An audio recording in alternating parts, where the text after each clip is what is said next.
Good evening, good evening. Hello, hello, hello, everyone. Please hit the like button on your way in. Tanya McNeil, I don't know if you were here earlier, but hope you had a great day. Vibrant Low, Foot Soldier, it is good to see you guys. Oh, let me set my goals.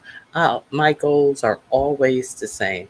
My goals are to inform you on some things that you may not know that's going on in the world. It's called news that you may not be familiar with.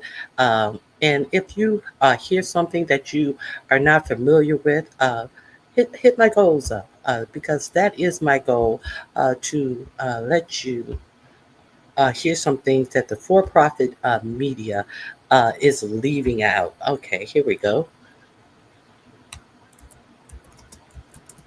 One second.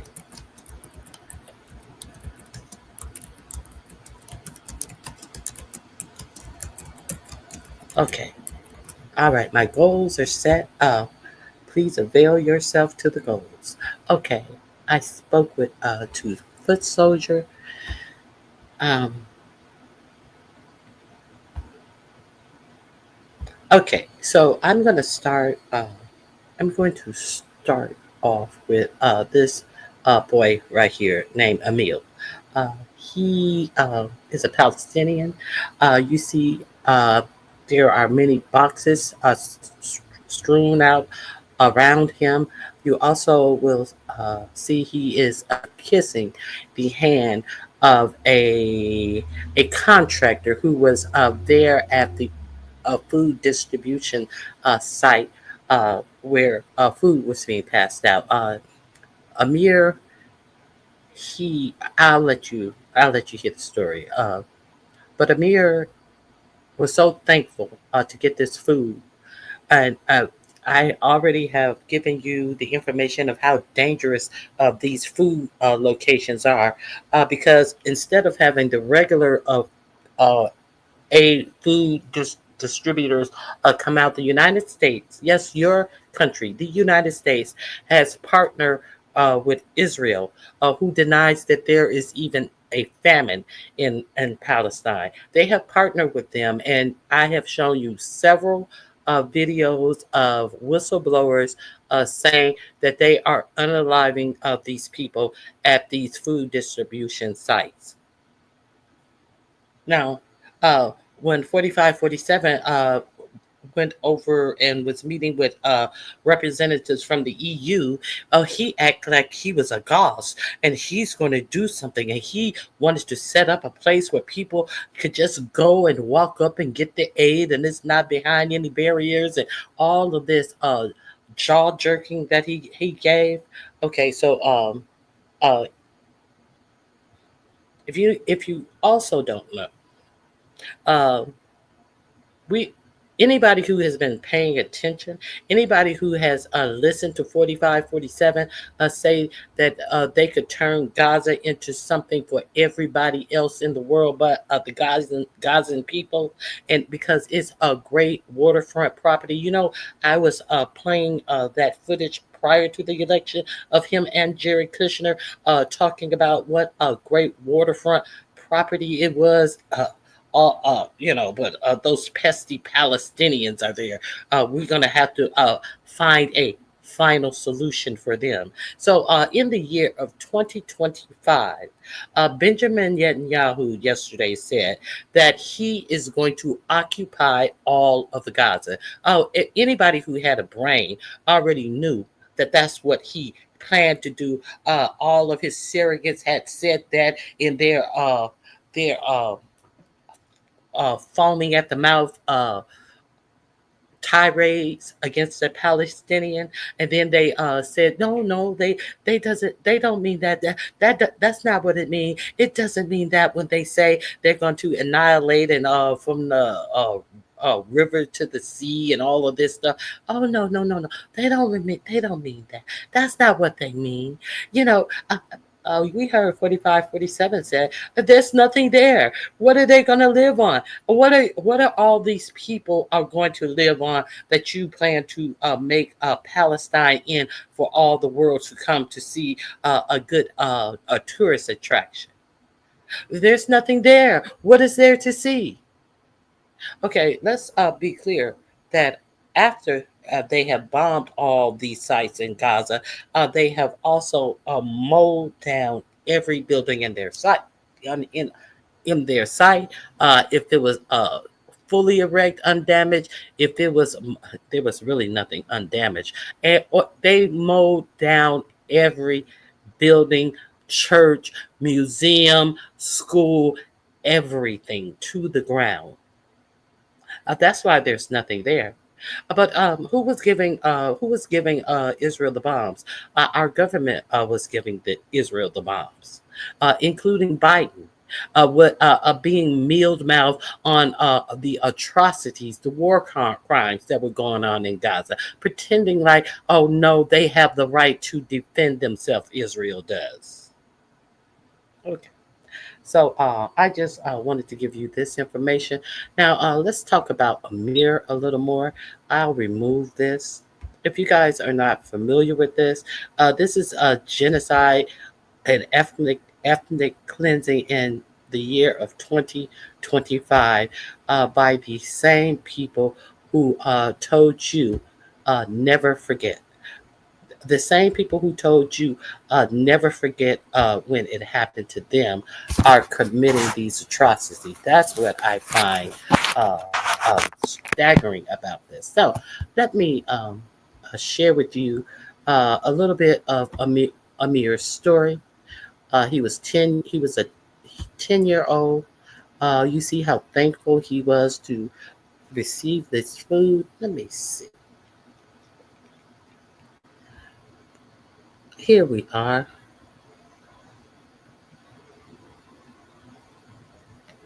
Let me find it. Give you Amir's story.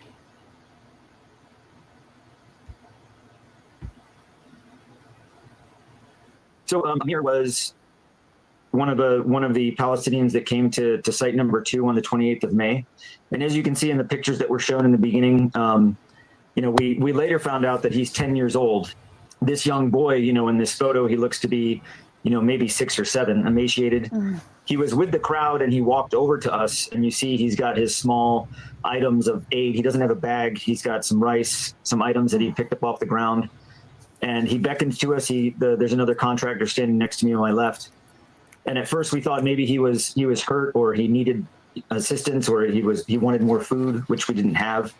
But he walked up to us and he extended his hand, and he walked up. You see the contractor standing next to me, and he kissed his hand, and then he kissed my hand, and I then put my arm on his put my hand on his shoulder to comfort him, to tell him, we care about you, and the world's not going to forget, and you're not forgotten. And when you think about, he was there with no parents, he was there with no one, he was there alone, and he set down the items that he had, and he placed his hands on my face, and his hands were very frail. His fingernails were dry and cracked from the obvious malnutrition. His skin tight and dehydrated. And if anyone says that these children, these human beings aren't starving, shame on you, because they are, and I've seen it. He then kissed me, and he said thank you in English, and stepped back, and I felt like maybe there's hope here. Maybe that there's an opportunity that we can do good. He joined the rest of the group that was leaving, because at that point the contractors began what had been the inherited practice of pushing the civilians off the site with tear gas and pepper spray and stun grenades, which gets the group going. It makes them panic, and as they're leaving the site, rushing. On this particular site, where the IDF had their position, where they would shoot at the crowds to contain them along the route going back towards the coast. From that particular spot, it's very difficult to see that exit from where the IDF position is. These sites were put in a very bad location. It puts the IDF at risk. It put us at risk. And this young boy was amongst those that were gunned down on the road back to the Morag corridor to the coast. And just 2 days ago, an NGO from in Palestine who saw this photo took that photo and started searching, and they found his mother. They were able to find his mother in northern Nasser, which is a an area of southern Khan Yunis, north of the sites. His father had been killed in an airstrike. He was alone. His mother has been looking for him since the 28th of May, the day that I saw him. So Amir was one of the Palestinians that came to. Okay, so that's what's going on at the food stop in Gaza. I have played this many a times, but I just wanted to reiterate what is actually going on in Gaza. And Netanyahu says that there is no one starving in Gaza. Now, Gaza has finally gotten some attention. But what's going on in the Sudan is getting no attention, and the black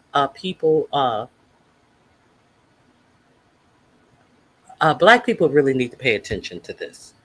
This is getting no attention. Not this man. Okay, let's pay attention to this.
Let me make sure I share this. I may not have even shared this with my audience.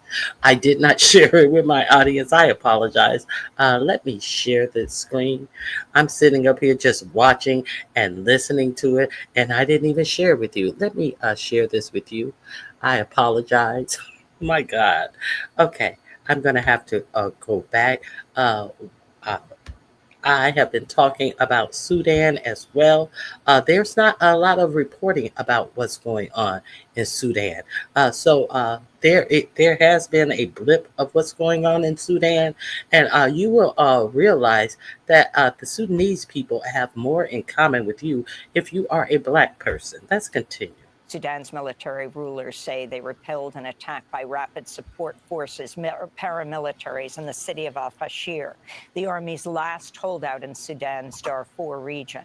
Hundreds of thousands of civilians trapped by the fighting are rapidly running out of food and under constant artillery and drone fire. Those who are able to flee the violence face squalid camps where cholera and other diseases are rampant and many face starvation. This is Inam Abdallah Mohammed, a 19-year-old who fled violence in Sudan's Zamzam camp before she was attacked by RSF forces in a village near al-Fashir. If they find a person with a mobile phone, they would take it from him. If you have money, they take it. If you have good, strong donkey or something like that, they will take it from you. They kill the people. They killed people in front of us. They took girls in front of us and raped them.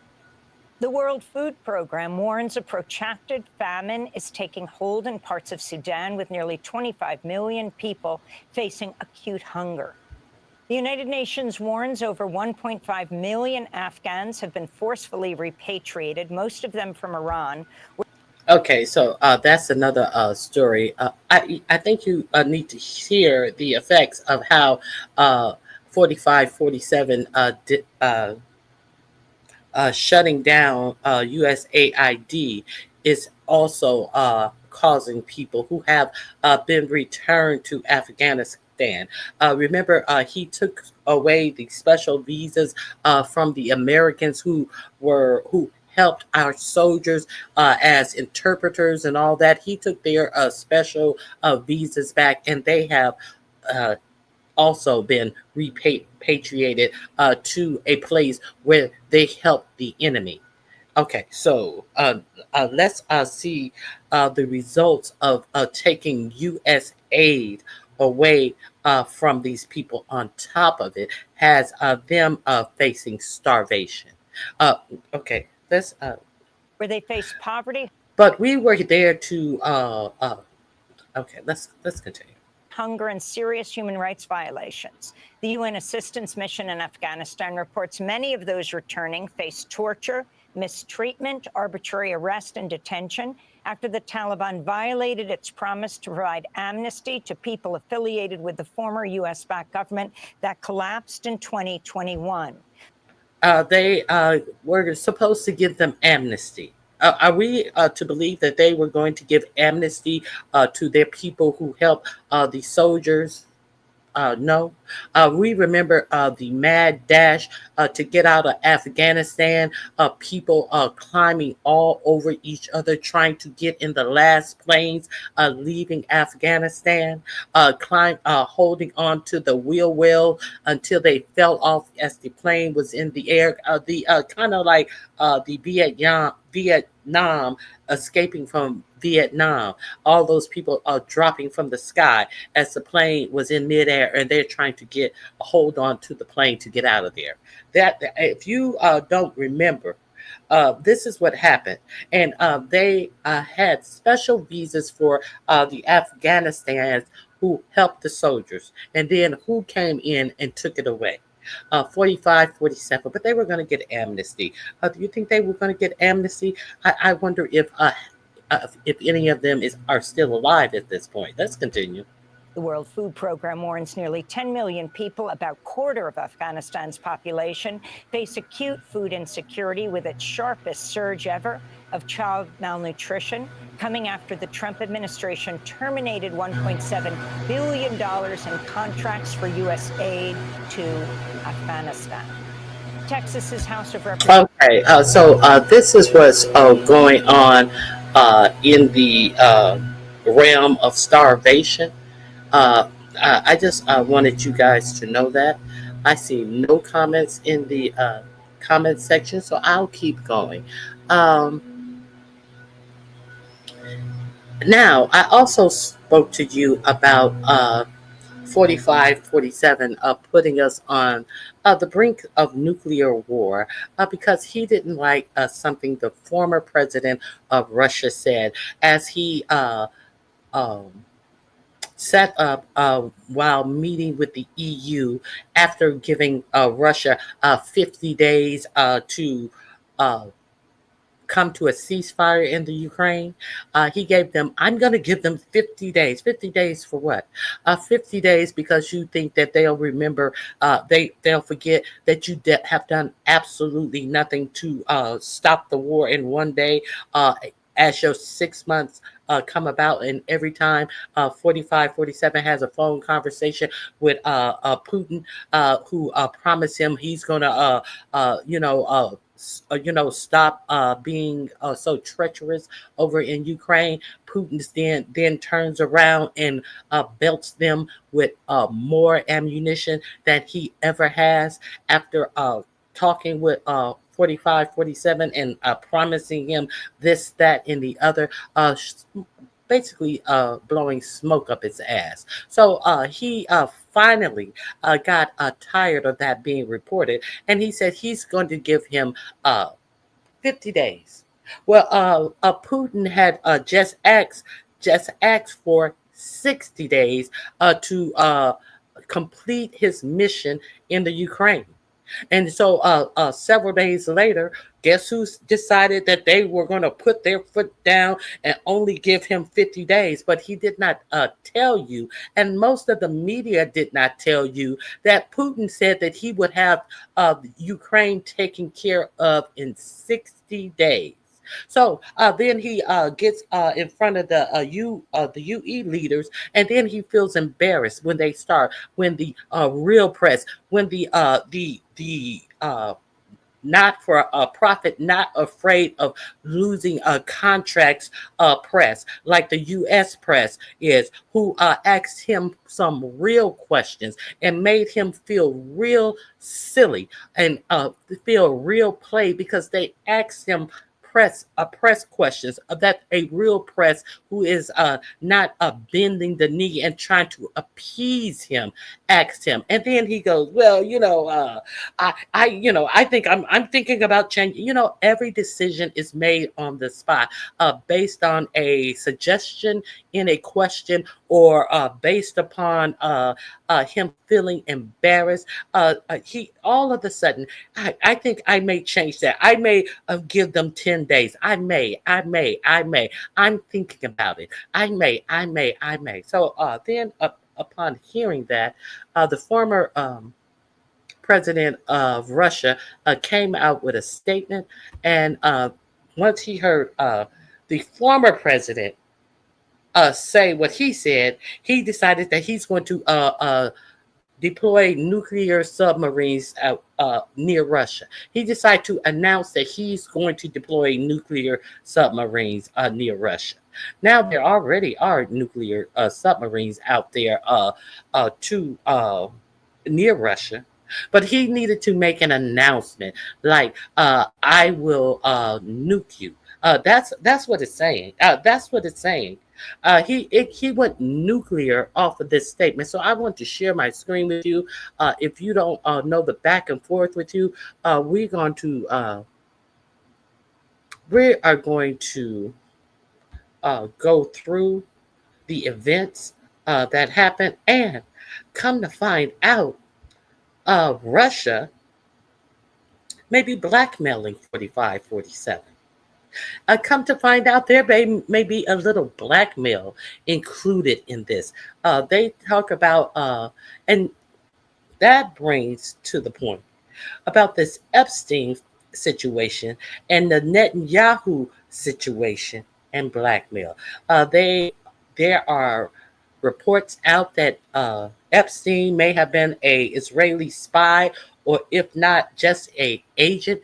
There are reports that while your for-profit media always describes Epstein as a financier, but they cannot pinpoint what he has done in finance.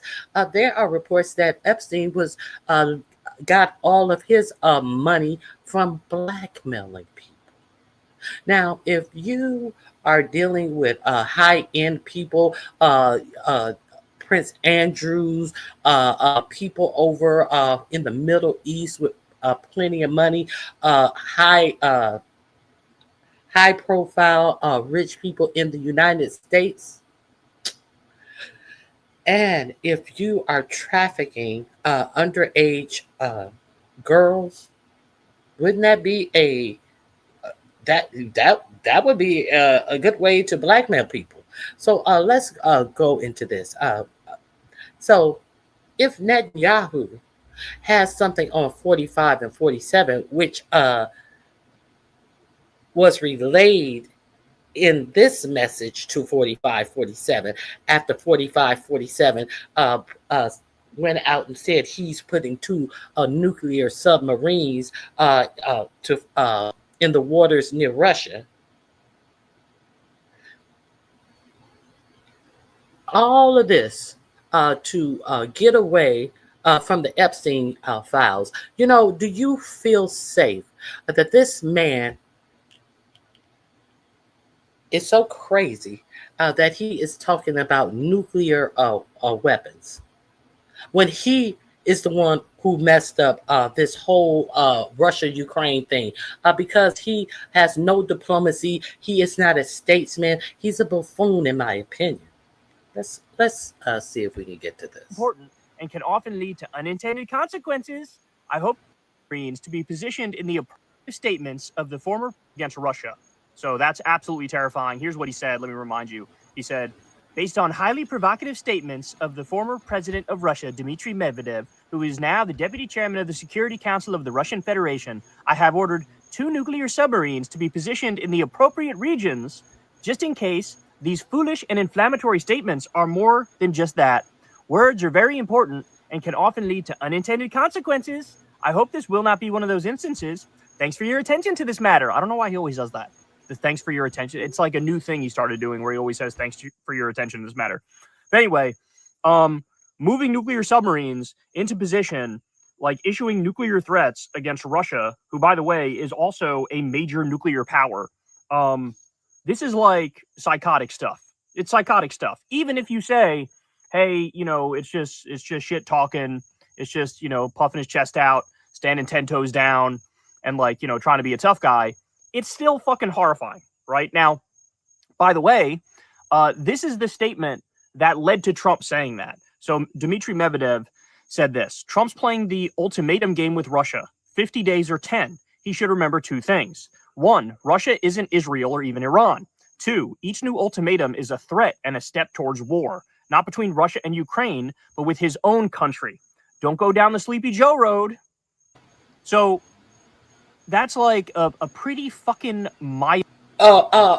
he said that it's between a war and in his own country, with his own supporters. That was a real shot.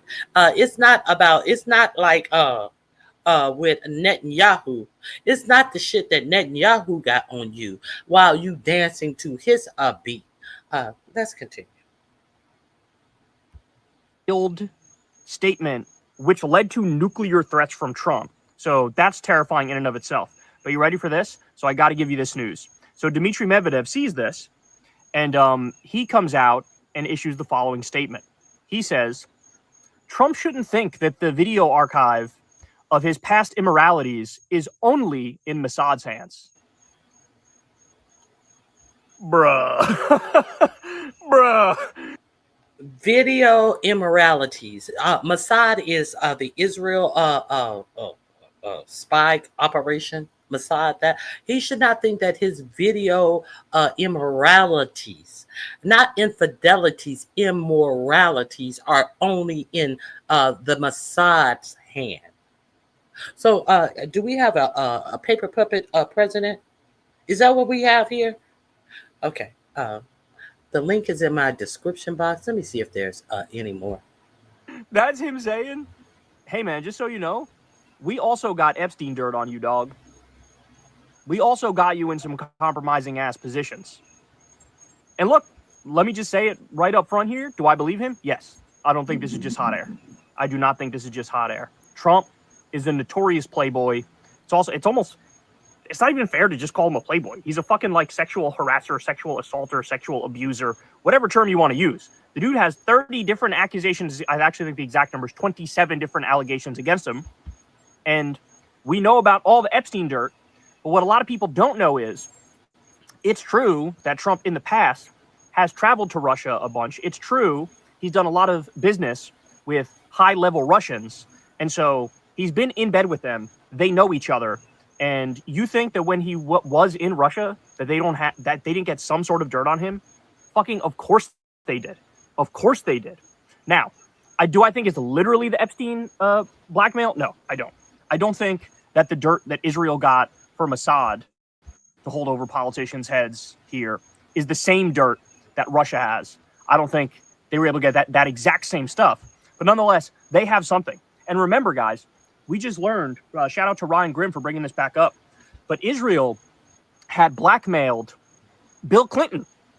Remember that? They said to Bill Clinton, hey, just so you know, we wouldn't want this thing to be released, but we basically have you having phone sex with Monica Lewinsky, and we're not afraid to use it, right? And that was their way of saying, like, don't cross us. Don't cross us. And by the way, look at that. Bill Clinton was trying to negotiate a two-state solution and get a deal in the Middle East, and it turns out it didn't come about. Right. And okay, so that's what happened when they allegedly blackmailed Bill Clinton. So let's get into what is happening when this shot across the bow was made. And did you hear any of your for-profit media reporting on the response to the Tebe Forever, Melissa King, Bird, and Kind to Me? It is good to see you guys this evening. Have you heard any of your for-profit media reporting on that response to him saying that he is putting some nuclear jets in the water close to Russia? No, you haven't. You have not heard your media report what the response to that was. Go over to the Secular Talk Show. The link is in my description box.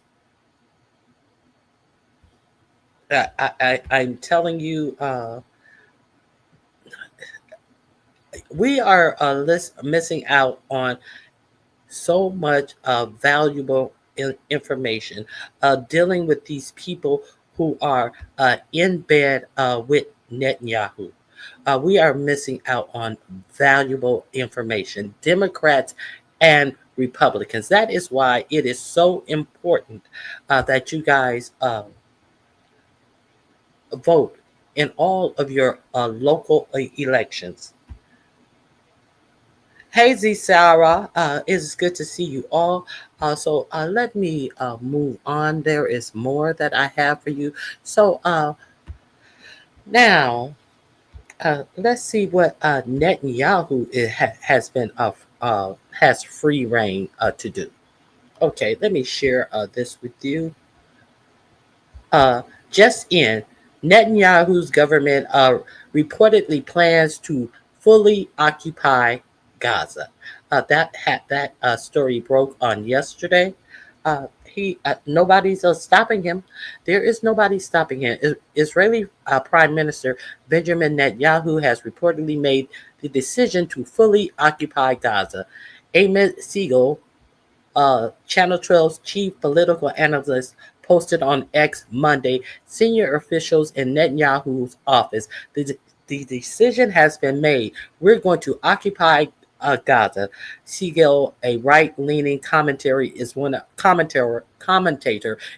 Israel's most influential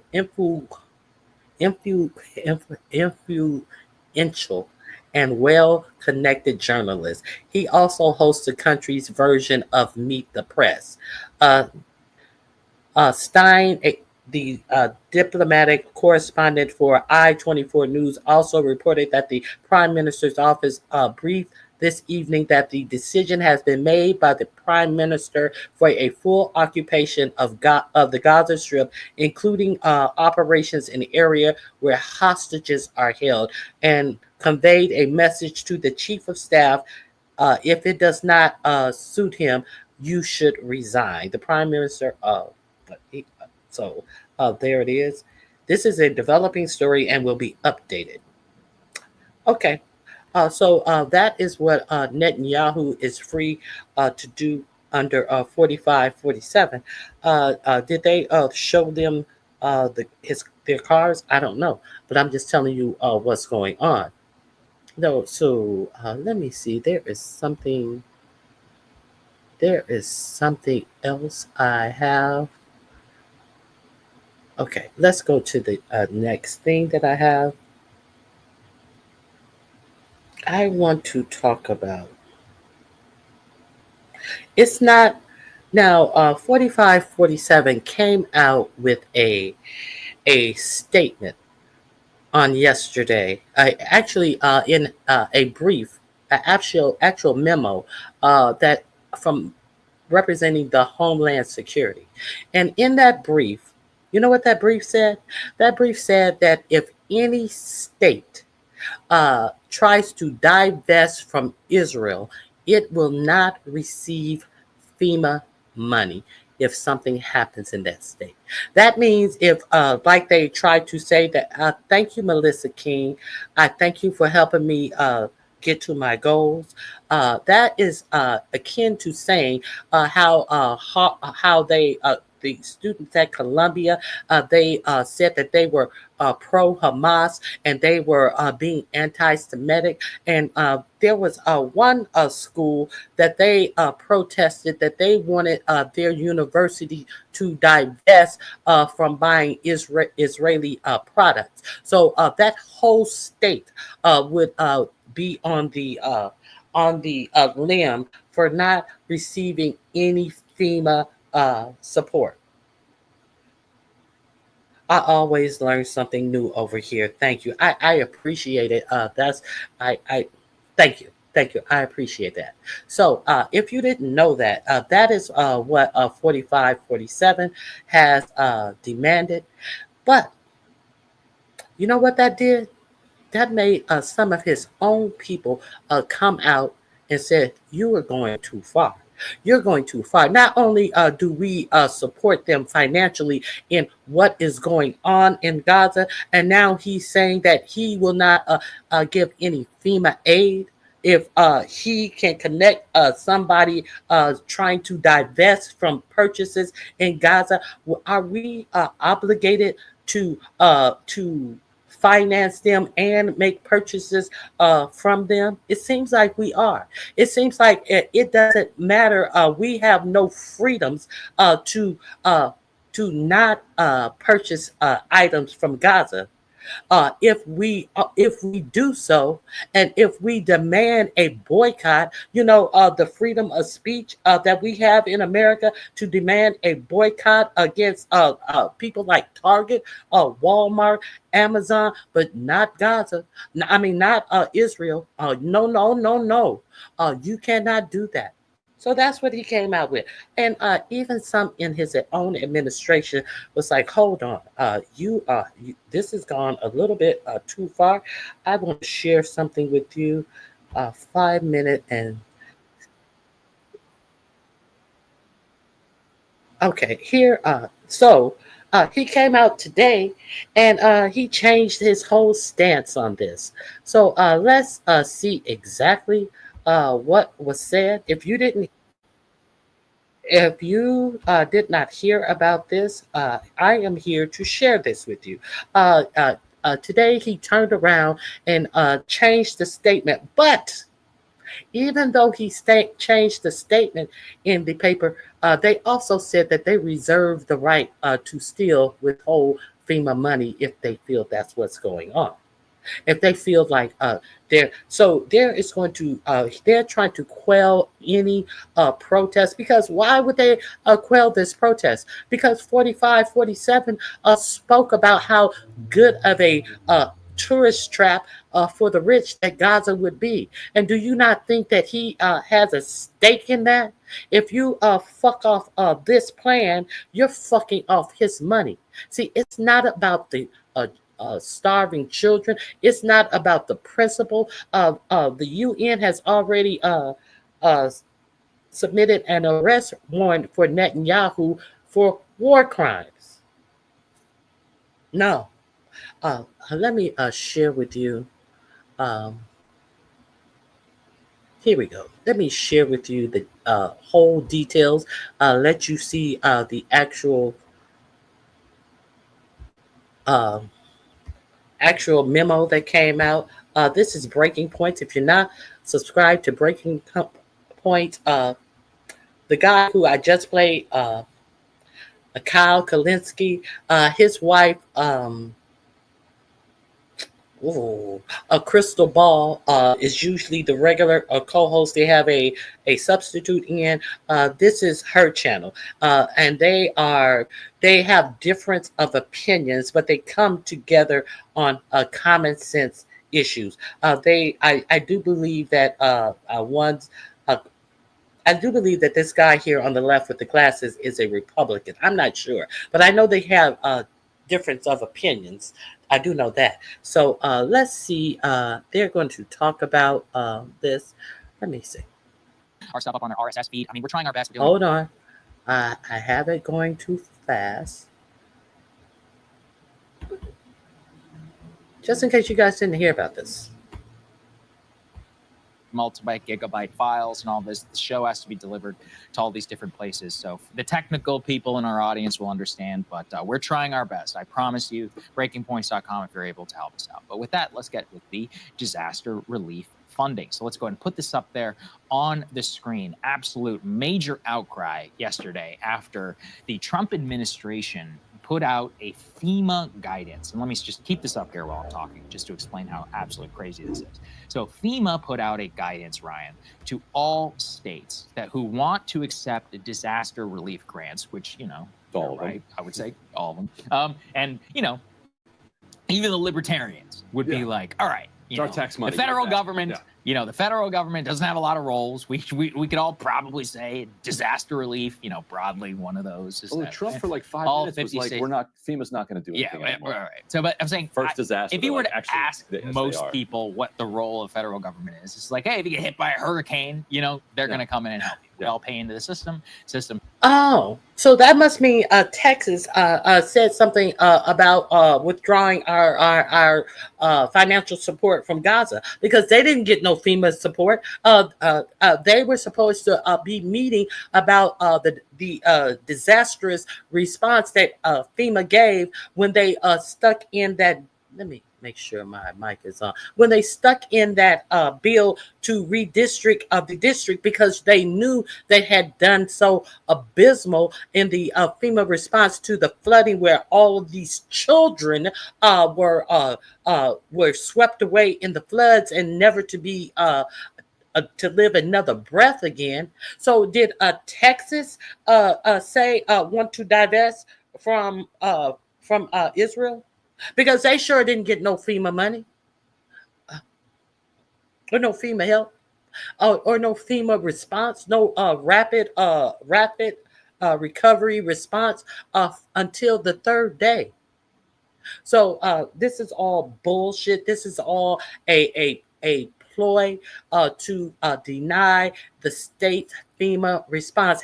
And I'm gonna take a side note because of this FEMA response. Did you hear today that they are going to reinstate over 405 or 450 people that they fired from the National Weather Service and NOAA? These forecasters who predict the weather that were fired by an alleged drug user, Elon Musk, and somebody who is allegedly so doped up that they were scared to give him a drug test for the position of firing all of these people. Between 405 and 450 people are going to be reinstated in their position. Do you wonder why? Because there was no notification about how severe this storm was. There was no effective early warning. Some of the positions in this exact area were unfilled, and this happened. So let's get back to the FEMA. So they're trying to make any reason why FEMA's not going to show up for your state when you have a disaster. And we're supposed to forget that they said that FEMA should be dismantled and it should be up to the states.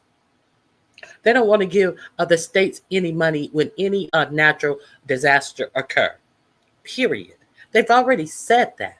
But now they're trying to look for a little red herring reason. I'm done. Helps us out whenever that happens. Well, the Trump administration slipped in this exact language into these FEMA grants. And I'm going to read directly just so you all understand how absolutely crazy it is. It says that by accepting, recipients will comply with all applicable federal anti-discrimination laws material to the government's payment decisions for purposes of 31 U.S.C. 372b4. Quote, definitions as used in this clause. DEI means diversity, equity, inclusion. DEIA means diversity, equity, inclusion, and accessibility. Discriminatory equity ideology has a meaning set forth, and they talk about an executive order. So far, they're saying you can't have DEI policies on the books if you want to this disaster relief funding. Okay, I'm totally fine with that. But then subpart D says here, quote, discriminatory prohibited boycott means refusing to deal, cutting commercial relations, or otherwise limiting commercial relations, specifically with Israeli companies or with companies doing business in or with Israel, or authorized by, licensed by, or organized under the laws of Israel to do business. So let's under the law of Israel to do business. You get the you cannot have a DEI which make everything fair and balanced to United States citizens. You can discriminate however you want to against other races of people who are not white. But you cannot interfere with Israel's right to do business in the United States. Okay, did you hear that announced in your media? I'm just curious. This is the actual paper. Is anybody talking about that? Let's continue. underscore that is that the Trump administration was telling states, if you allow the boycott of Israel, if you allow the boycott of Israeli companies, if you allow the boycott of companies doing business with Israel, you as a United States citizen and as a state will be barred from your tax dollars from getting disaster relief funding. Now, this was, Ryan, I think just too much for everybody involved. And so what ensued was a fascinating about face, which is not really an about face, which takes us to the next one. Let's put that up there on the screen. Shortly after, many of us drew, basically had outcry about this, drew attention.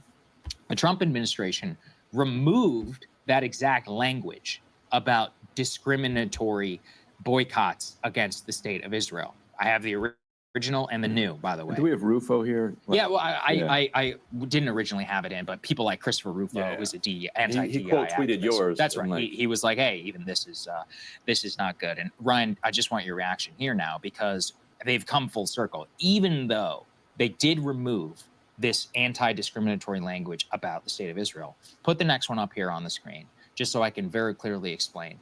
The DHS put out this statement, quote, "There is no FEMA requirement tied to Israel in any current, basically, guidance. No states have lost funding. No new conditions have been imposed.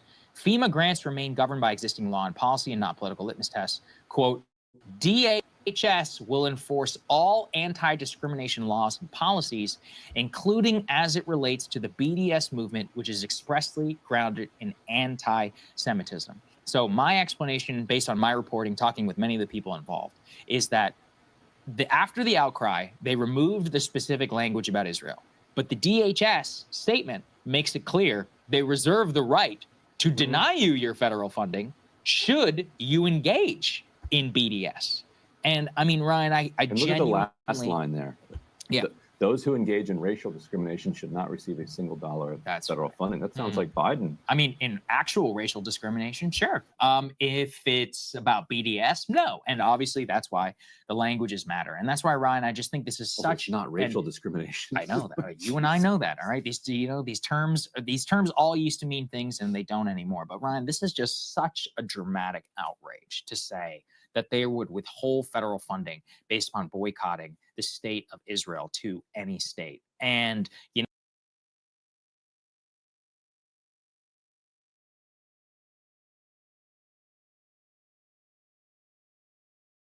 that link is in my description box. I have an actual news report in about that. No, that's not it.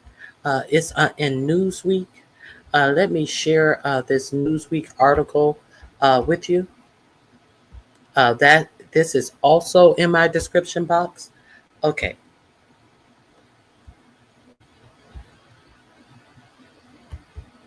Okay. Let me share this with you. Trump's 4547 sparks a MAGA backlash over earlier warnings to states about Israel. There was a big MAGA backlash about this. Okay, here we go. The 4547 administration drew the fury of some of the president's staunchest supporters when Rutgers reported that the Federal Emergency Management Agency, or FEMA, funds would be denied to states and cities that boycott Israeli companies. FEMA, which is overseen by the Department of Homeland Security, said in grant documents uploaded on Friday that states must follow its terms and conditions, which includes states certifying that they will not limit commercial relations specifically with Israeli companies or with companies doing business in or with Israel or authorized by license or authorized, licensed by, or organized under the laws of Israel to do business. What sense does that make? But when reached for a comment by Newsweek and other news outlet on Monday, DHS spokesperson denied any current NOFO, Notice of Funding Opportunity requirement tied to Israel. But they just showed you. That's why I needed you to see that it actually did exist. But they turned around and did what 45, 47 always do. They said no, there's no such thing. And then when they updated it, they reserved the right to do what the first notice said.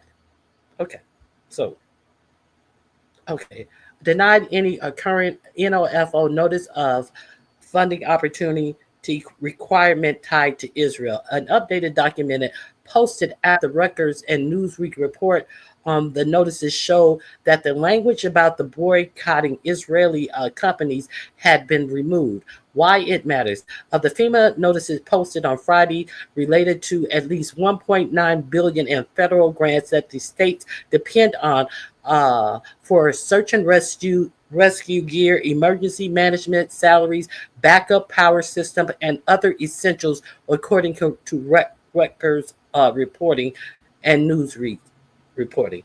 They marked the Trump administration move to leverage federal funding to advance its stance on Israel, but also sparked sharp scrutiny from many 45-47 supporters. The blowback highlights a broader fissure within the Republican Party between hawkish lawmakers who support sending more aid and weapons to Israel and isolationist MAGA influencers.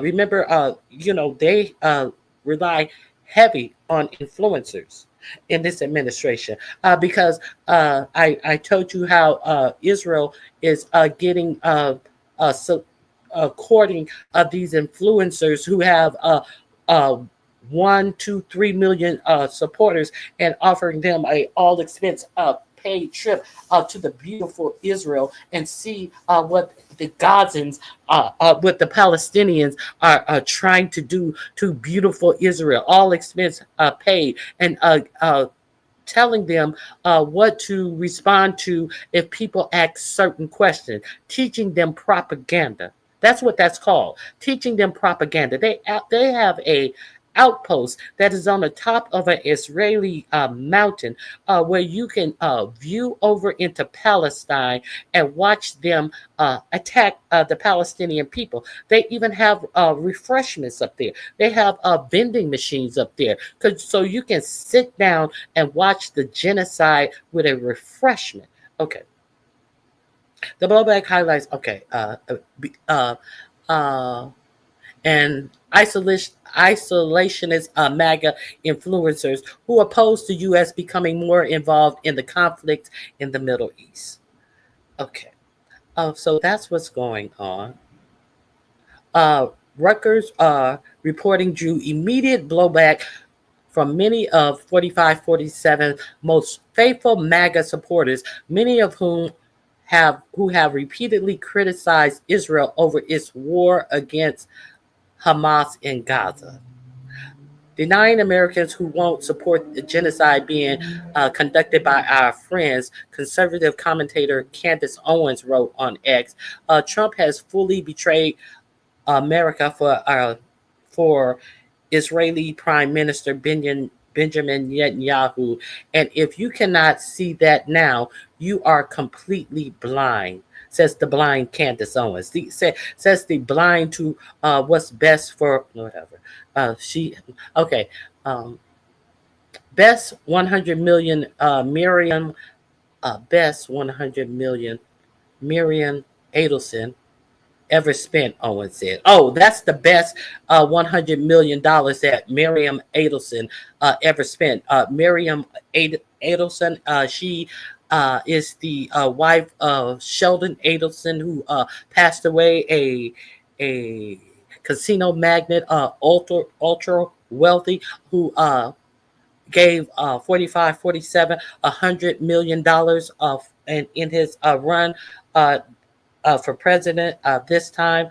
Owens added, referring to the Republican mega donor and widow billionaire Sheldon Adelson, this cannot be real. Far right activist Milo Yin, what is his name? Milo Yin Populist, who has been accused of making racist and Islamophobic statement, wrote on S. The Hodge twins, a conservative political commentary duo made up of twin brothers Keith and Kevin Hodge, wrote on X, "Is this America first?" Okay. There is no FEMA requirement tied to Israel in any current NOFO. No states have lost funding and no new conditions have been imposed, the DHS spokesman told Newsweek on Monday when reached for comment about the original notices posted on Friday. FEMA grants remain governed by existing law and policy and not by political litmus tests. They added, DHS will enforce all anti-discrimination laws and policies, including as it relates to the BDS boycott, divestment, and sanctions movement, which is expressly grounded in anti-Semitism. Those who engage in radical discrimination should not receive a single dollar of federal funding. So, they're saying that they're not, but they're saying that they do.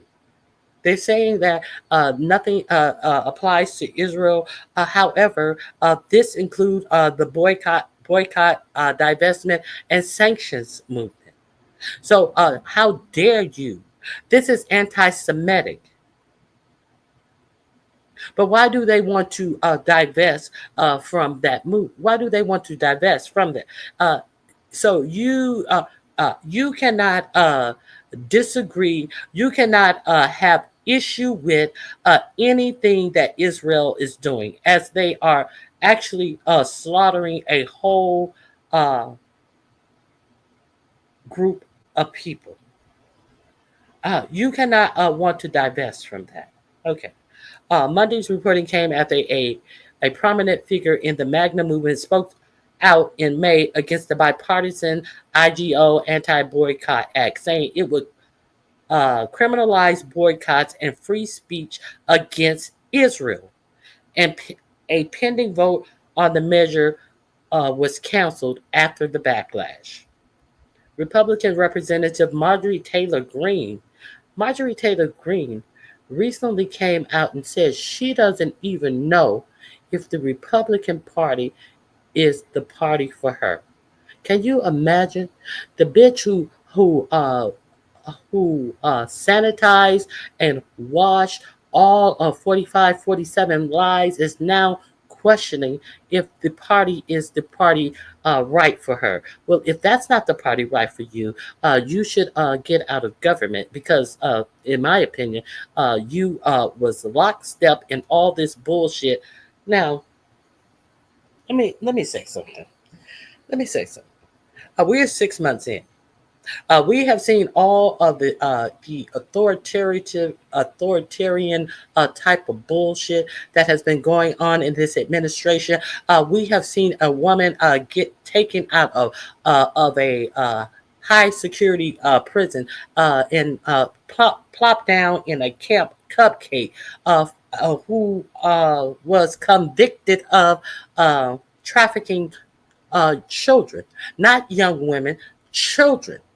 This is what, and she and her sentencing docket prohibit her from even being in this type of low security style camp. But it happened after our Assistant Attorney General, who was the former attorney for our 4547, went and visited her. And who is the only person who can say what his involvement was with Jeffrey Epstein's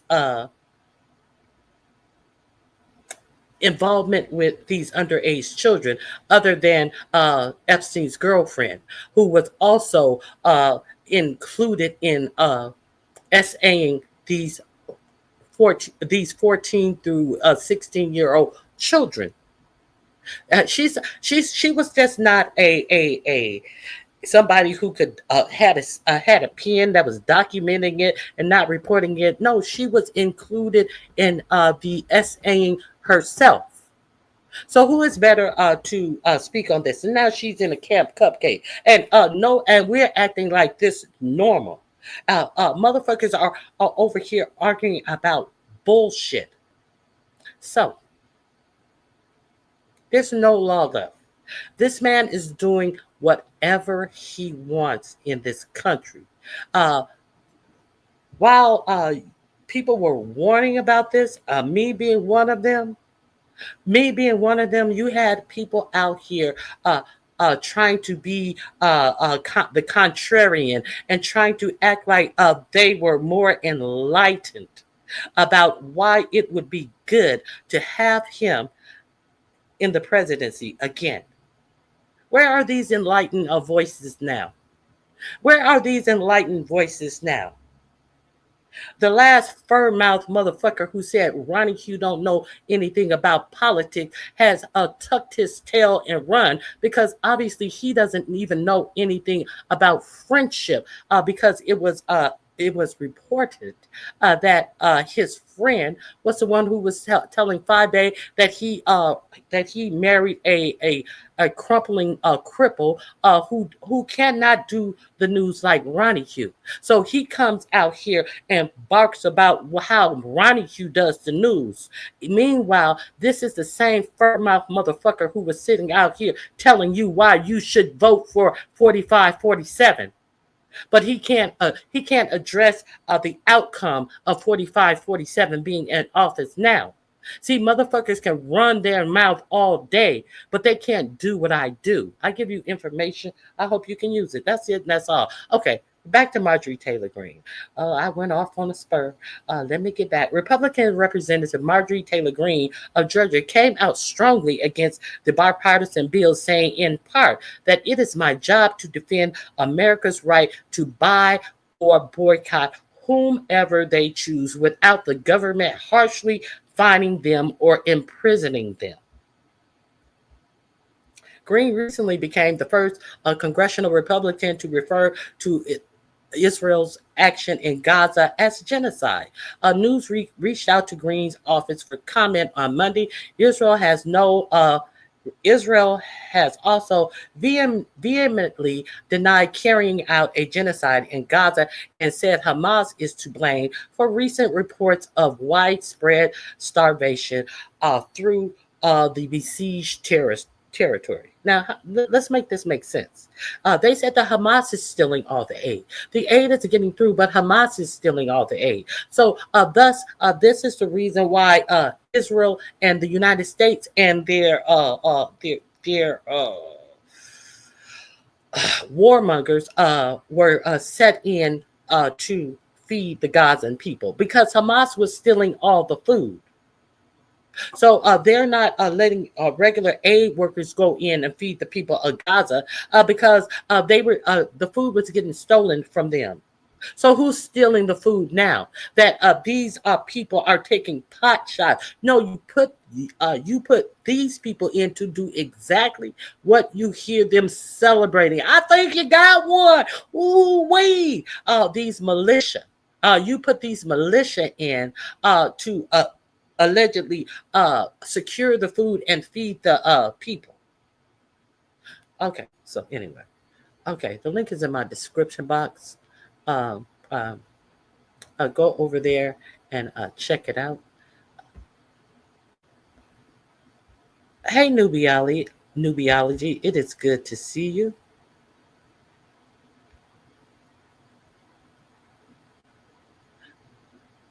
She was heavily involved, trying to make her out to be a victim. And she was definitely heavily involved in everything, protecting him. But she's an anti-Semite, so of course she's like, oh God, this is just too much Israel protection. So it is what it is. But they can't.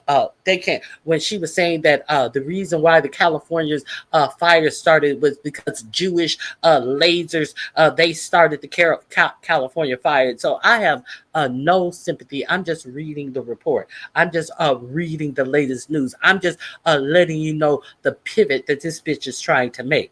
Oh, and did you guys hear about Lauren Bobart's situation?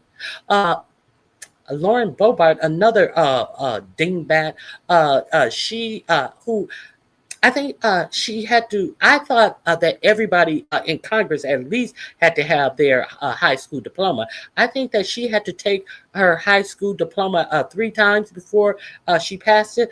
There are reports about her son being in some type of SA situation. I'll bring that up to you. Hey, Very Carrie. Very Carrie was live today. Go over there and check her out. I am so sorry I did not. Very Carrie, drop your link. Don't forget, Very Carrie goes live Monday through Wednesday with her brain teasers. But my brain was not up to being teased. I appreciate all of you who are here.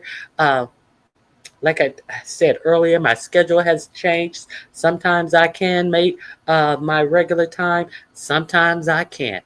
I do the best I can, but I definitely do my homework. I definitely don't. I definitely do this. Now I got to show you Donald Trump being dragged. I don't know where Liz Libos is, but I got to show you 4547 being dragged. So let's go over a history in what this past 6 months has given us from this man who actually had his lying press secretary list off a lying a bunch of reasons why, and it pretty much demanding that he gets the Nobel Peace Prize. He is always bucking behind Obama. Low. What do he call him? Low. Not low. Into how he tries to call all black people dumb, low, not vibrational, low something. He recently said that about Obama, Oprah, Al Sharpton, uh, who else? Uh, Kamala Harris. What does he call them? For the other word for stupid, low IQ. Thank you, True Line. Low IQ. He recently also said it about Charlemagne the God, because Charlemagne the God went on, of course, his daughter-in-law, who has of course, Fox News show, and said that he was doing a bad job. He also called him low IQ. Thank you, True. Okay, so now this she she drags. She drags. Why Trump should never win the Nobel Peace Prize. Vantage with Palik Shara. I think it's her name. Here we go. If only Donald Trump was president in the 20th century, so much could have been avoided. The First World War, the Second World War, the nuclear arms race, the Cold War, Trump could have prevented all of it. After all, his surname is Ceasefire. We know that all politicians are full of themselves. They can be arrogant and boastful. But Trump is one step ahead. He is shamelessly full of himself. And we saw an example of that yesterday. The White House openly demanded a Nobel Peace Prize for Donald Trump. Listen to this. The president has now ended conflicts between Thailand and Cambodia, Israel and Iran, Rwanda and the Democratic Republic of the Congo, India and Pakistan, Serbia and Kosovo, and Egypt and Ethiopia. This means President Trump has brokered, on average, about one peace deal or ceasefire per month during his 6 months in office. It's well past time that President Trump was awarded the Nobel Peace Prize. I think she missed a few there, like Tom and Jerry, Harry Potter and Voldemort, Batman and the Joker, and Luke Skywalker and Darth Vader. If you're going to make fake claims, might as well go all in. It's been a hallmark of Donald Trump. He claims credit for everything. What's worse, he wants global recognition for it. In other words, he wants the Nobel Peace Prize. Now, just to be clear, a lot of unworthy people have received this prize. A lot of unworthy people have also been nominated for it. But none of them asked for it. I mean, this is not a reality TV contest. It's not like you can send an SMS to Norway nominating Donald Trump. You must let your actions speak. So let's look at Trump's actions. We mentioned his bombing record earlier on the show. Trump has dropped 530 bombs in 6 months. To put that in context, his predecessor, Joe Biden, dropped 555 bombs over his whole presidency, 4 years. Trump has dropped 530 in 6 months. Not very peaceful, is it? Let's also look at aid cuts. Trump has cut 80% of America's foreign aid. That's almost $60 billion of help. And we are talking about life-saving help, like vaccination campaigns, remote health centers, public health services, and medicine distribution. What will be the impact of these cuts? Medical journal Lancet has done some research. They say the aid cuts could cause 14 million deaths by 2030. I'll repeat that for you. 14 million deaths due to Trump's aid cut. And a third of those are children. Does this sound like a peace laureate to you? Does this sound like a respectable statesman? The answer is no.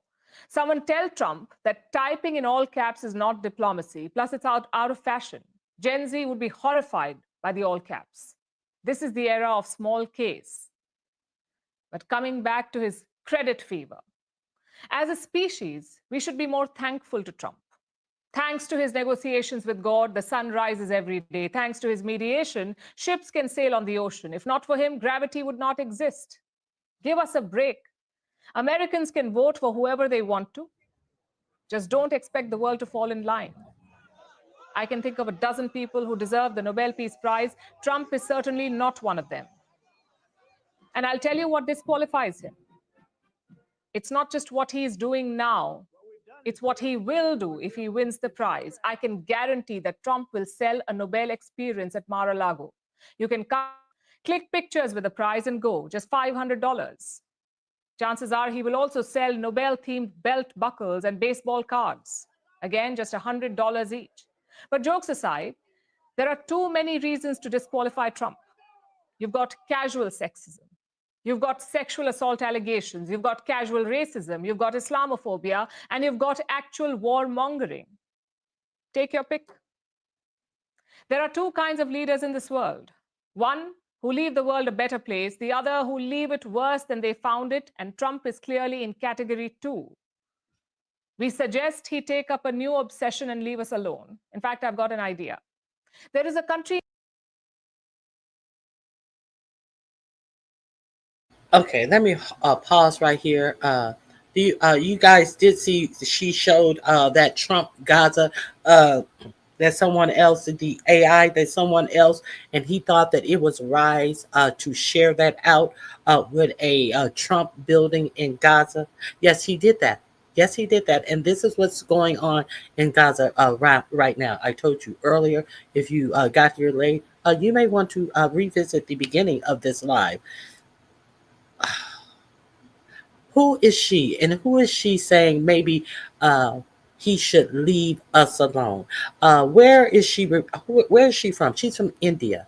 India, who has 25% tariffs, and they are.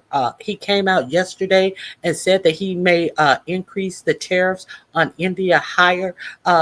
India, because they are fueling the Russian war with Ukraine.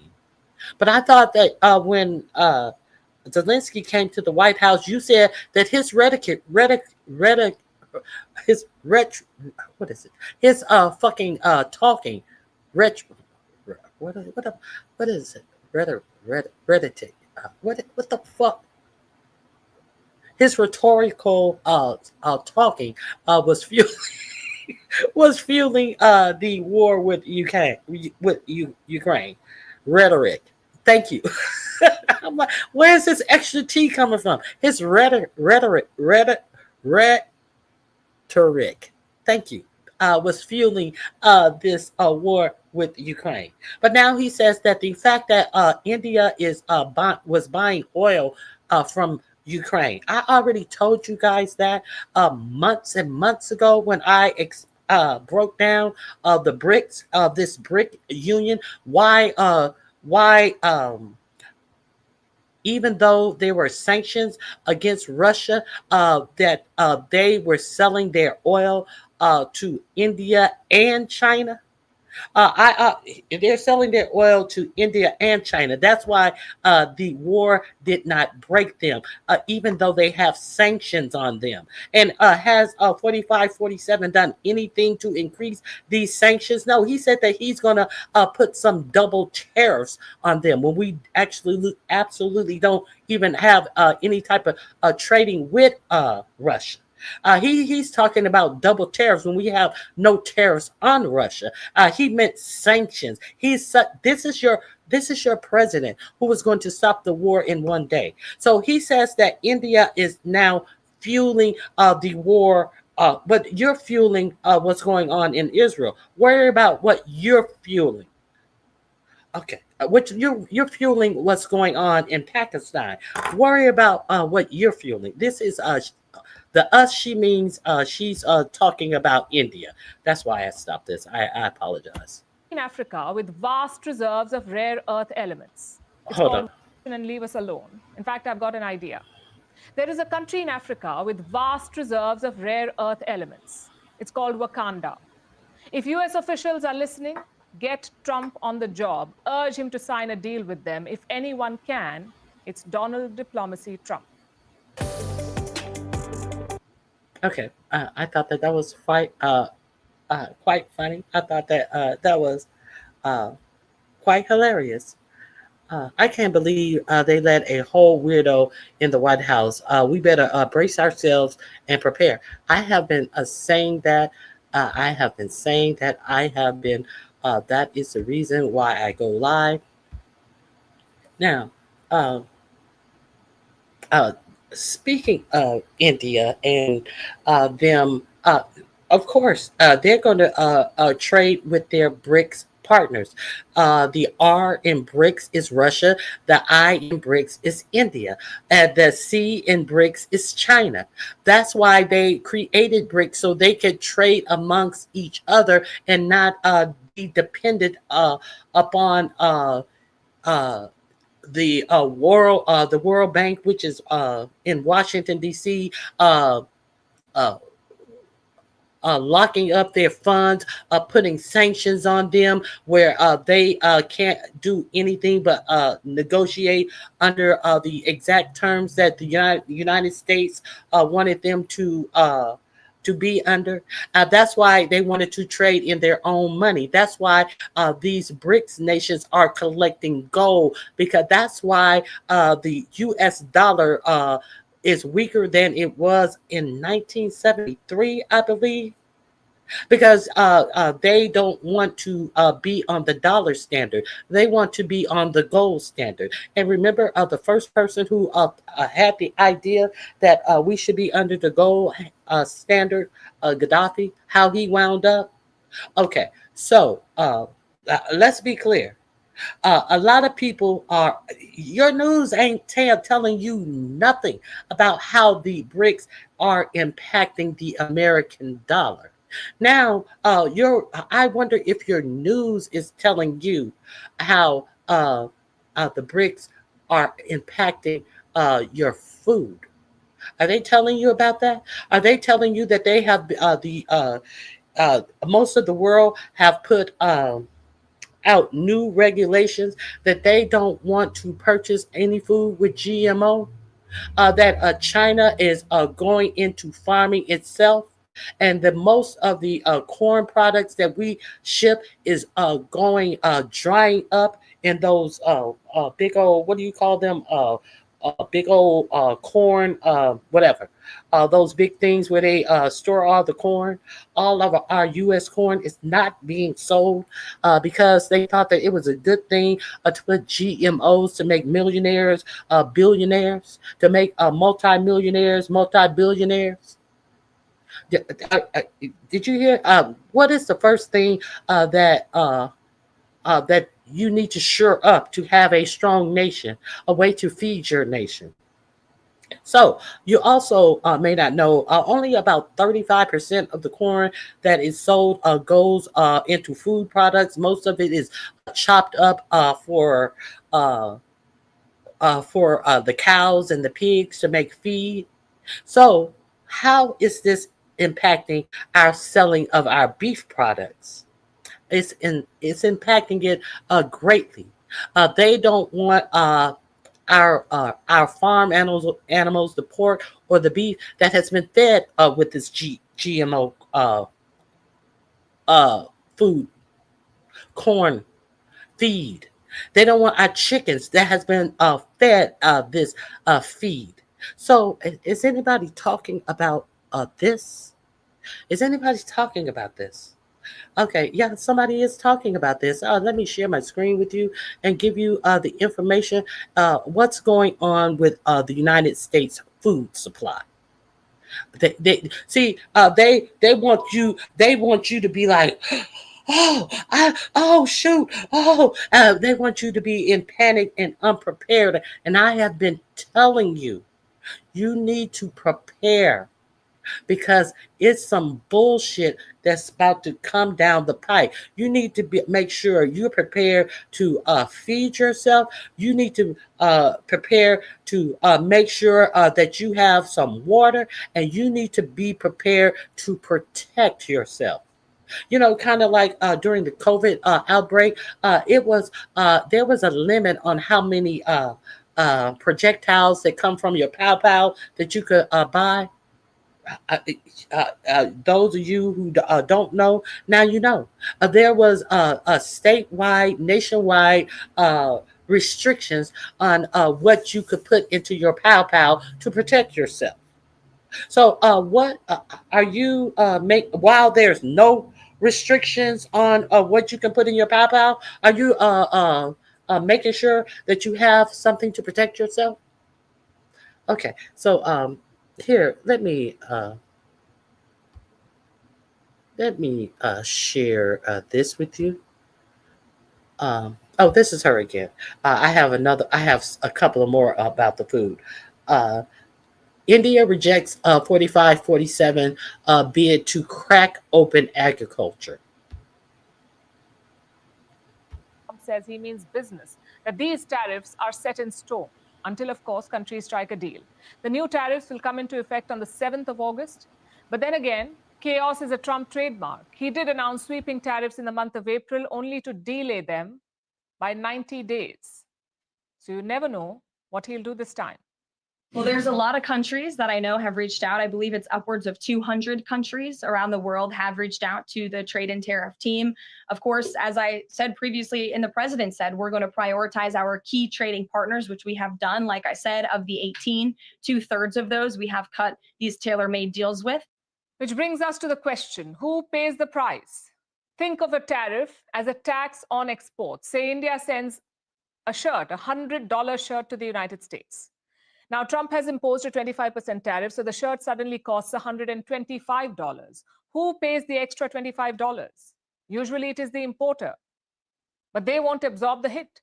They will most likely pass it on to you, the American consumer. It's almost like an invisible tax added to your bill. And here's what studies suggest. US households will pay over $1,000 more every year, $1,000 annually, due to these new tariffs. So Trump is taxing the world, but Americans are picking up the bill. Trump is rewriting the rules of global trade, but the costs are clear. The winners are few, if we can even call them winners, And the losers are many, including the average American shopper. And for countries like India, the dilemma is deepening. There is no easy way out of this. So the tariffs are back, but they're not like the last time. The US president is being surgical this time. Yes, his tariffs are sweeping in nature, but there's a carefully crafted list of exemptions. And while Trump is talking tough on trade, he has quietly excluded goods worth billions of dollars from his tariffs. According to one report, more than a third of all US imports have been excluded. These were valued at over $1 trillion last year. And which goods are these? Big tech is among them. We are talking about companies like Lenovo and Samsung. They have managed to avoid $7 billion in tariffs. And they aren't the only. Who's in big tech? Billionaires. They are protected, much like they are protected from tax hikes. Okay, let's continue.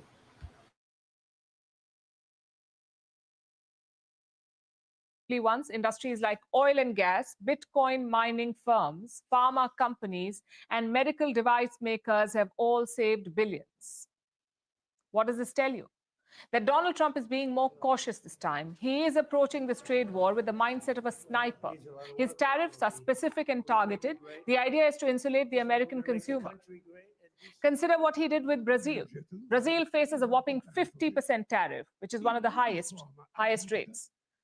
And while this headline, 50% tariff, helps Trump look tough, if you dig through the details, Brazil has got dozens of exemptions. Look at the industries that have been spared: civil aircraft, energy, fertilizers, wood pulp, and precious metals. All of these have been left out, as Brazil's Treasury Secretary put it. We are not facing the worst case scenario. Is that true for India as well? The answer is yes. 25% is not a blanket tariff. Certain industries have been spared, and topping this list is pharma. I told you about this yesterday. Pharma is a major export from India to the US. Last year, India exported pharma products worth nearly $9 billion to the United States. $9 billion. And remember that clip where I showed you where he came out and lied, said he is saving the United States 12,000%, 13,000%, 15,000% in his pharmaceutical deals. That's the percentage that your president came out and said that he is saving you. Not dollars, a percent. Which means that a big pharma is going to be paying you. You can quit your job if he's paying you that much. Let's continue.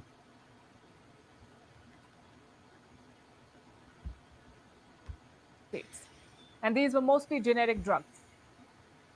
They're all exempt from the new tariffs. Next, we have copper. India shipped around 13,000 tons of copper to the United States in 2024. And while other countries now face a 50% tariff on copper, India's exports remain exempt. Then there's iron and aluminium. Both of these items are on the exemption list. Reports also say that iPhones have been exempted for now. So there is. But he's coming out talking about India is funding the Russian war. And look at all the exemptions he has left out of India. And what is this making India do? This is making India look to sell their product elsewhere, isolating us while he's on a lie. Let's continue. There's some breathing room. Having said that, because God knows if all of these tariff prices go into effect, they are going to affect his billionaire buddies the most. An iPhone is not a necessity, and people will finally realize. They will finally realize that a phone is a freaking phone. If I gotta pay 85% more, the 25% tariff will still cause pain, at least in the short term. One agency has already cut India's GDP growth forecast from 6.5% to 6.2%. That's a loss of 0.3% in projected growth. Brokerage firm Nomura has also released an assessment. It says tariffs would hurt growth and India's GDP could take a hit of 0.2%. And the impact will be felt not just on GDP numbers, but also on factory floors and in price sheets. According to one expert, the tariffs will force buyers to renegotiate with Indian exporters. They'll discuss who will absorb the 25% tariff hike. Usually, it's the importers who pay the tariff, but the exporters also suffer. In fact, they may suffer the real cost. When goods become too expensive for end consumers, demand drops. That's when exporters are forced to slash prices just to stay in the game. And that hits their profit margins. In some cases, it may make certain exports unviable. So while EMC, I played a clip. They said that they have been absorbing the tariffs, but they will not be able to continue absorbing the tariff, especially depending on they were unclear what this person was going to put on different states where they get their car parts shipped to and from, many times between Mexico and Canada. They said that they are going to start increasing their prices because they cannot absorb these tariffs. And while everybody is sitting around pretending as if your prices are not going to go up, like, oh, this is the price of doing business. No, the price of doing business is always handing off price increases to the consumer. We're going to act like we don't know this as consumers. Let's continue. we may be talking only about trade here, Trump's tariffs may end up being a test of India's resilience. This is no longer about economics. It's about politics and one man's impulses. Okay. Let me wait a minute. So India and Trump are at a stalemate. But is there a way out? Can both sides salvage a deal out of this chaos? Before this week, India was hopeful. Indian officials were eyeing a comprehensive deal, something that went beyond tariffs. But new reports say the trade talks have stalled.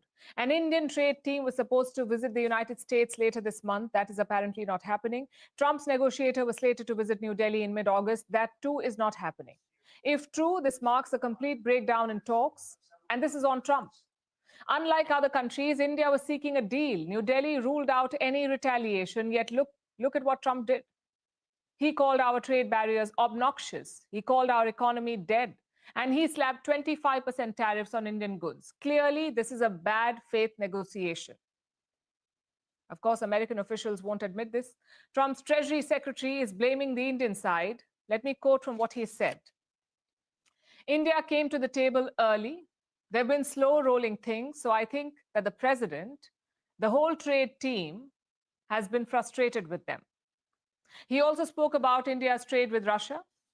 He said, India had not been a great global actor. Now imagine the audacity.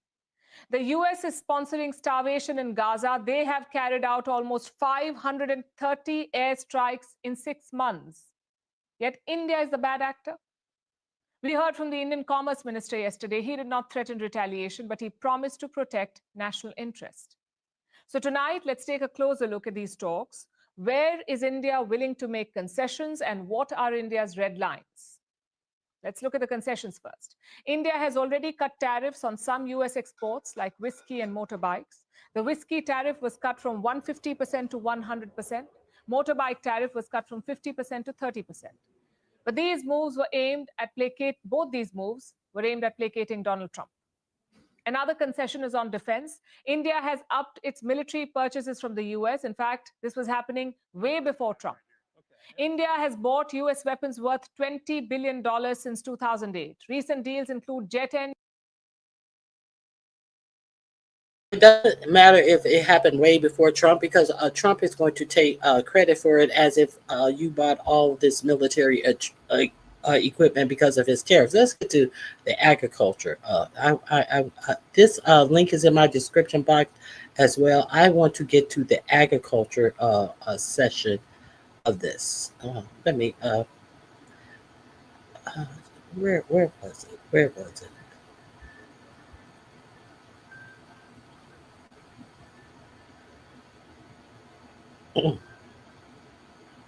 Oh, this is good. Hold on. And medicine distribution. What will be the impact of these cuts?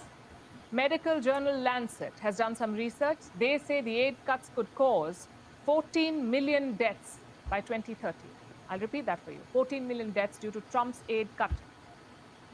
And a third of those are children. Does this sound like a peace laureate to you? Does this sound like a respectable statesman? The answer is no. Someone tell Trump that typing in all caps is not diplomacy. Plus, it's Oh, I all think I caps. got this Gen part. Z would be I think we saw that part. I want to get to the part. What was she replace you? Let's get to this. AI will replace you. In 1930, 25% of Americans worked in agriculture. Today, it's under 2%. That's Here we not a go. glitch. That's what technology does. It does not just assist, it redefines. Back then, it was done by tractors. Today, it's with ChatGPT. And now it's getting personal. This week, Microsoft released a fascinating yet slightly terrifying report. It analyzed over 200,000 AI chats from Bing Copilot. Why? To answer that one question that we are all afraid of. Will artificial intelligence replace us? Whose jobs are most at risk? And more importantly, who is safe?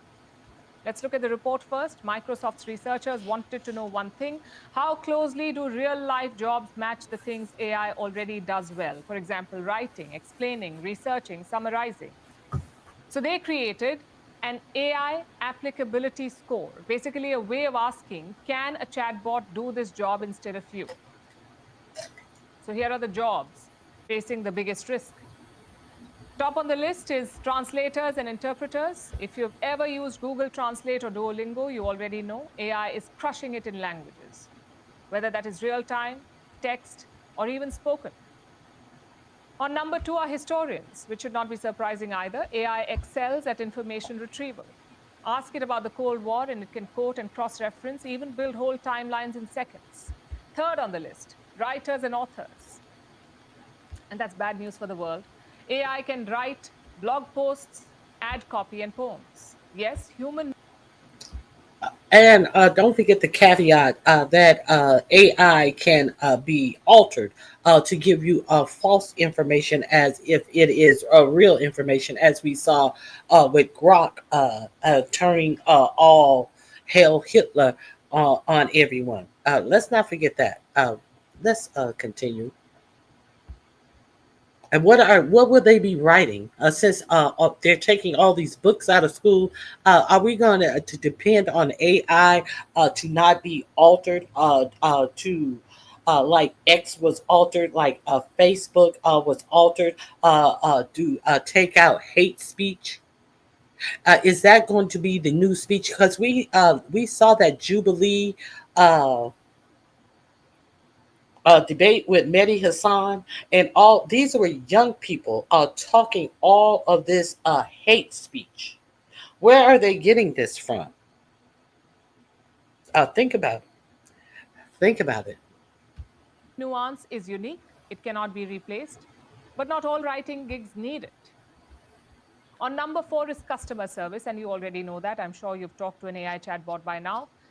So you know that it can solve your problems. Fifth are sales representatives.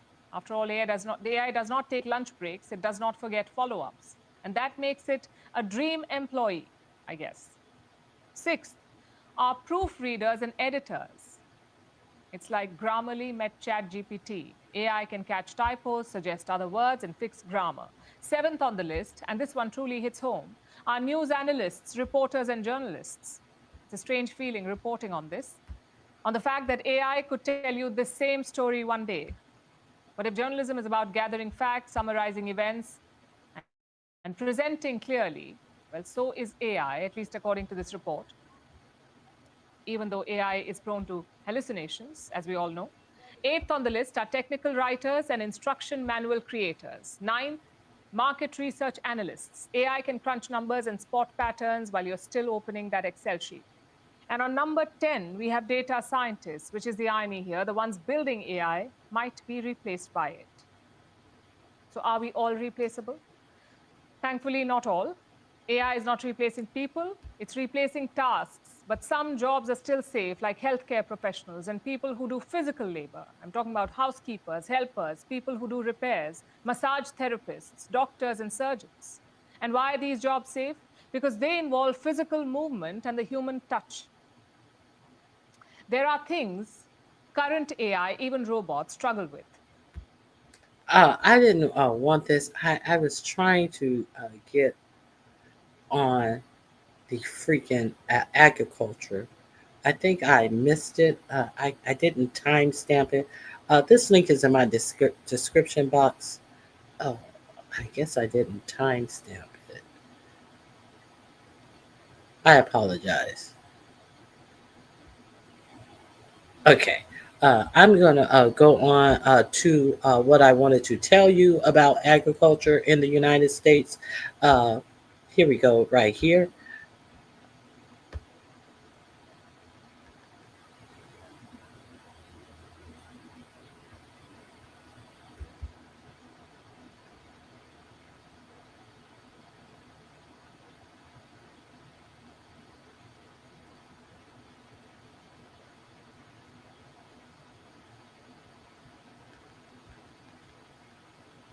Hold on. Here we go. I found that this was very interesting about what's going on with farming. Now,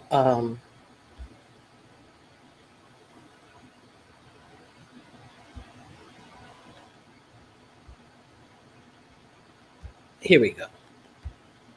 If you didn't know, 4547 gone mad as U.S. corn shipments are rejected. Canada quietly replaces U.S.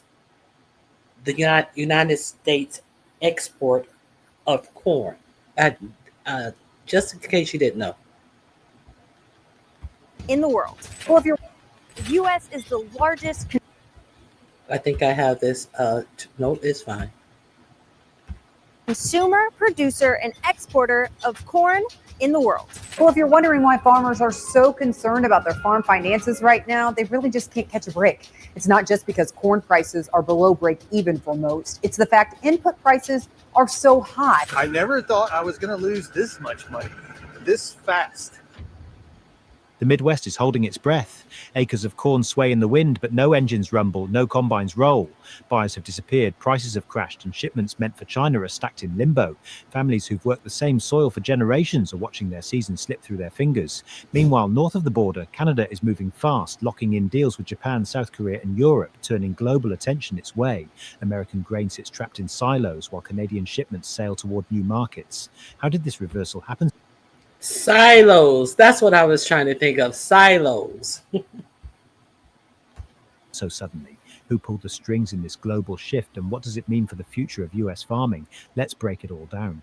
Tariffs began to crush the value of American corn long before it could leave the docks. When the White House imposed steep fees on Chinese-built cargo vessels, the shockwave hit the country's agricultural core. Shipping costs through the Gulf of Mexico surged by nearly a quarter, lifting export expenses by hundreds of millions. Across the Pacific, container rates doubled within weeks, rising to $5,000 per unit and turning an already fragile post-pandemic market into a choke point for farmers. Yet transportation costs were only first hit. By March 2025, a second burden arrived. The Federal Grain Inspection Service tightened its pesticide residue rules, raising testing fees by 40% and forcing every shipment to clear a new chemical threshold before it could move abroad. If a load failed mid-route, it risked rejection and costly returns. Large traffic on the Mississippi dropped well below the 5-year average, and New Orleans became a floating warehouse. More than 180 vessels sat idle, waiting for inspections, paperwork, and scarce empty containers.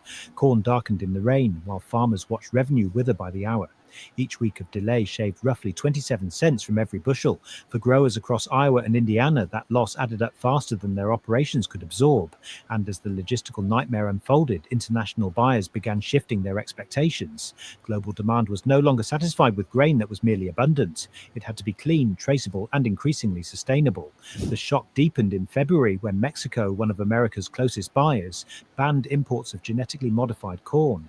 International feed mills quickly began adding similar clauses to their contracts. The shift caught US producers off guard, since over 90% of the nation's corn acreage is genetically modified. Practically overnight, American grain was erased from the list of preferred suppliers. Canada, however, had spent years preparing for this moment. Its Prairie Trace blockchain system could document every step from seed to port. The grain came with verification, low carbon scores, and a reputation for purity that matched the new global appetite. Within weeks, Canadian exporters secured long-term contracts with Japan, South Korea, and the European Union. The deals were worth billions, and the message to global markets was clear. The impact at home was brutal. Spot corn prices in the Midwest collapsed to $3.45 per bushel, the lowest in nearly a decade. Meanwhile, corn grown in Manitoba earned $4.20 per bushel, the lowest in nearly a decade. Meanwhile, corn grown in Manitoba earned $4.20 per bushel, the lowest. You know me, if I don't do this one time, while I'm live, oh God, I apologize. So that is in the description box. I also I want to share. I'll start sharing you this one while I pull that one back up. Here is another one. The name of this is Why China's Economy Doesn't Want American Corn Anymore. This is from the Wall Street Journal. If you didn't know, let's find out.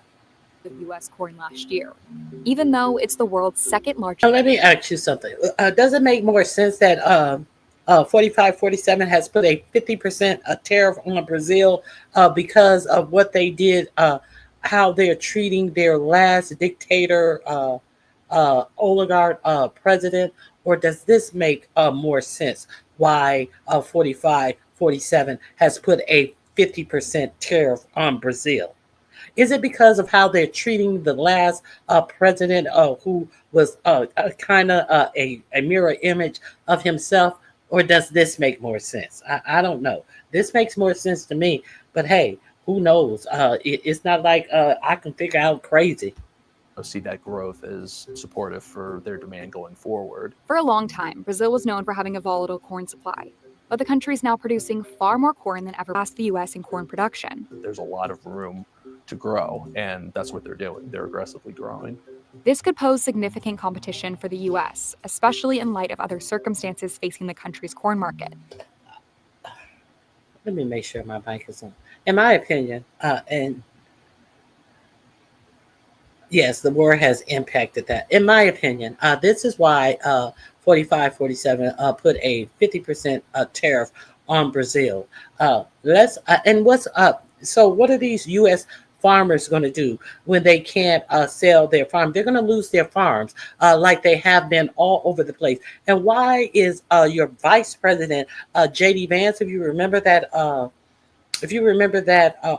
that link that I shared with you guys about how J.D. Vance is big on this private equity firm that is buying up farmland. We already know that Bill Gates and Jeff Bezos are out here buying up all the farmland as well. And now your vice president, J.D. Vance, sees that it is lucrative to buy up all of this farmland. Now, all of these millionaires and billionaires are buying up all of this farmland. But they are chasing the Latina workers off of these farms. So who's gonna manage? Who's going to grow these food? There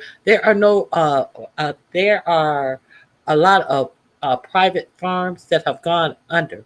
So It's kind of like it kind of reminds me back in the day when they had a master on these different plantations, and you had to do what the master told you to do on these plantations.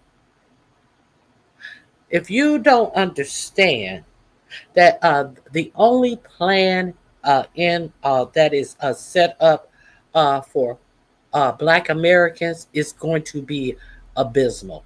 If you do not see the setup, in my opinion, this is just one opinion. If you have a different opinion, please voice it. Because listen, this is all I see in this. I'm going to show you why. This link is, yes, and we have to remember that a lot of the corn and soybean products were being also purchased by USAID to send overseas to feed the starving people. That affects not only the starving people, that also affect American farmers. That is the double dose. Okay, so this link is in my description box. Please avail yourself to it. Don't forget that JD Vance it has a private equity group about purchasing all of these farms. If you don't know now, you know. Now, why do I think that this is important? I hope you heard 4547 in a interview on CSNBC earlier this morning. I'm trying to connect this to you.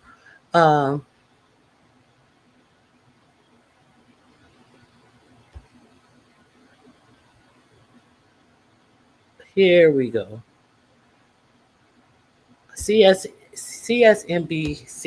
Let's see what 4547 said this morning about people needed to work on the farms. Now, he gave a reprieve. He said, well, you know, the farmers, maybe they can be over the people. Maybe they can be the overseers of the people on their land. And we got to do something because we need the farmers and we need the hotel workers, you know, the industry that he's in, that he wants to underpay, to undercut the American worker, you know. Oh, that part where everybody act like they didn't hear that. And then what did he do? He went back on his word. They raided a farm in California. A man fell off I think it was an 8-story roof, cracked his head and died. A man who had been working on the farm, I think they said something like 30 years. So understand. You can come over here, but if you come over here, this is the only capacity that you can come over here, and you cannot change your station in life. Remember what I was telling you about how they have it in China, where they give you a social rating, and whatever your social rating is, you cannot aspire to be above what your social rating is, because everything you do is being tracked. Every dollar you spend, everywhere you go is being tracked. So you have no reason driving through a middle-class neighborhood, because that is not your station in life. You have no right to buy an airplane ticket, because that is not your station in life. So let's see what 4547 thinks about the station of life of these people. Now, let's be clear. He said that he was going to draw back on it for migrant workers who are working in farms and hotels, but they turned around and they did none of that. So let's see what his story is today about these people. Said about we don't need to relitigate that either, but they expect fact-checking Joe, why don't immediately. you check it, okay? Because I'd like you to. I got the highest vote in the history of Texas, okay? By a lot. Mr. President, can I ask you back to the economy and just on some of the things we've seen with the jobs report, the weakness in those numbers that came out last week, People are trying to figure out where the weakness is coming from. Part of it may be because of immigration. Now, people voted you into office because they were concerned about immigration policy in this country. But if you look at the jobs report last week, it did show a 1.7 million drop off of foreign-born workers from March to July. And That's a great number, by the way. That's a great number. Foreign-born workers are losing their jobs. There's been a large drop-off. He says that's a good number. But watch what he says in the in a heartbeat. Listen to who's leading your country. He said that the fall off of non-born workers being lowered was a good number. Great number. Because it means we're putting Americans to work. Well, the problem is immigrants have. It means we're putting Americans to work. Is that what it means? Okay? Let's continue. Accounted for more than half of the U.S. workforce growth over the last 3 years, and weakness is coming from. Part of it may be because of immigration. Now, people voted you into office because they were concerned about immigration policy in this country. But if you look at the jobs report last week, it did show a 1.7 million drop off of foreign-born workers from March to July. And That's a great number, by the way. That's a great number because it means we're putting Americans to work. Well, the problem is immigrants have accounted for more than half of the U.S. workforce growth over the last 3 years. And so you wonder if that gets into an issue. And I know you've spoken with farmers who have had concerns about being able to find temporary workers there. Right. And I think their pleas have kind of hit you in a way where you looked at that a little differently. Well, I think we're getting the criminals out of our country because they had an open border policy because they were fools and they allowed people from. Okay. You had a soft spot for, I think we're getting temporary workers in. And you said that the lack of foreign-born workers being lowered means that we're putting Americans to work. That was a good number because we're putting Americans to work. Then she says, well, you had a soft spot, and I think that you changed up. Yeah, he said he was going to change it up, but did he? But when you ask him about his soft spot for farmers needing workers, what does he turn to? They let all of these criminals in here. Well, if they're criminals, you're not talking to the workforce who was working on the farms. You see how he sleight of hand her on that? Yeah, they let all these criminals. These people are not working at these farms. That came out last week.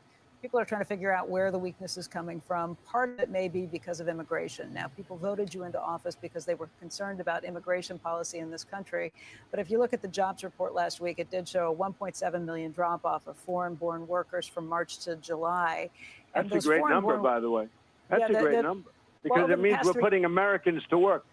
Well, the problem is immigrants have accounted for more than half of the U.S. workforce growth over the last 3 years. And so you wonder if that gets into an issue. And I know you've spoken with farmers who have had concerns about being able to find temporary workers there. Right. And I think their pleas have kind of hit you in a way where you looked at that a little differently. Well, I think we're getting the criminals out of our country because they had an open border policy because they were fools and they allowed people from prisons and gang members and drug dealers into our country. We're getting the criminals out of our country by the thousands, and they're taken. We have murderers. We have people that are mentally insane. They come out of insane asylums and psych wards, and they come out of places that you don't want to know about. You would not like to see it. But they dumped everybody in our country from the Congo in Africa to all over South America. They dumped millions of people into our country that are dangerous people, and I'm getting them out. I'm working with the farmers, however, and the farmers have been great. I also got the highest vote for farmers, I think, that anybody's ever gotten. And I take care of the farmers. I love the farmers. They're a very important part of this country. And we're not going to do anything to hurt the farmers, and we're working on that, and we're going to be coming out with rules and regulations. I mean, okay, so it's been over. It has been a good month when that was addressed, but we're working on this. We're going to come out with rules and regulations. So you're working with them, but you have not put any rules and regulations in 2 weeks ago, you guys raided a farm where somebody fell off a building. So he's working with them. And why is he working with the farmers for these immigrants to get the job instead of working to give the farmers an incentive to pay workers more? If you want more American workers, since you said that, oh, we're putting Americans back to work. You're not putting Americans back to work at those rates. Let's be clear. You guys always touted that these immigrants were doing jobs that Americans didn't want to do because Americans didn't want to be underpaid for that strenuous work. So what are you doing to put Americans to work? Since she said that they were 50% of the job force in the past 3 years, I didn't know that. I did not know that. Did you guys know that? Did you learn something new today? Okay, so let's continue. You'll see a farmer with the same person working for him for 20 years. The person's even paying taxes and other things. And yes, and that person who had been working for a farmer for 20 years and was paying taxes that he was not going to get any benefits from was chased through the farm and fell off a building and cracked his head, was in a coma and died. Yeah, we saw that as well. Let's continue. we're looking for the criminals, the people that murdered. You know, we have 11,888. Here he comes with the bullshit. But I want to get to they were made for this type of work. These specific people were made for this type of work, and why this should trouble you. People that came into our country under Biden, with our great czar, a border czar. She never called one.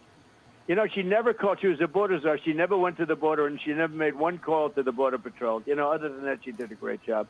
But they had hundreds of people that were murderers, 11,888 murders, 50% of which murdered more than one person in our country.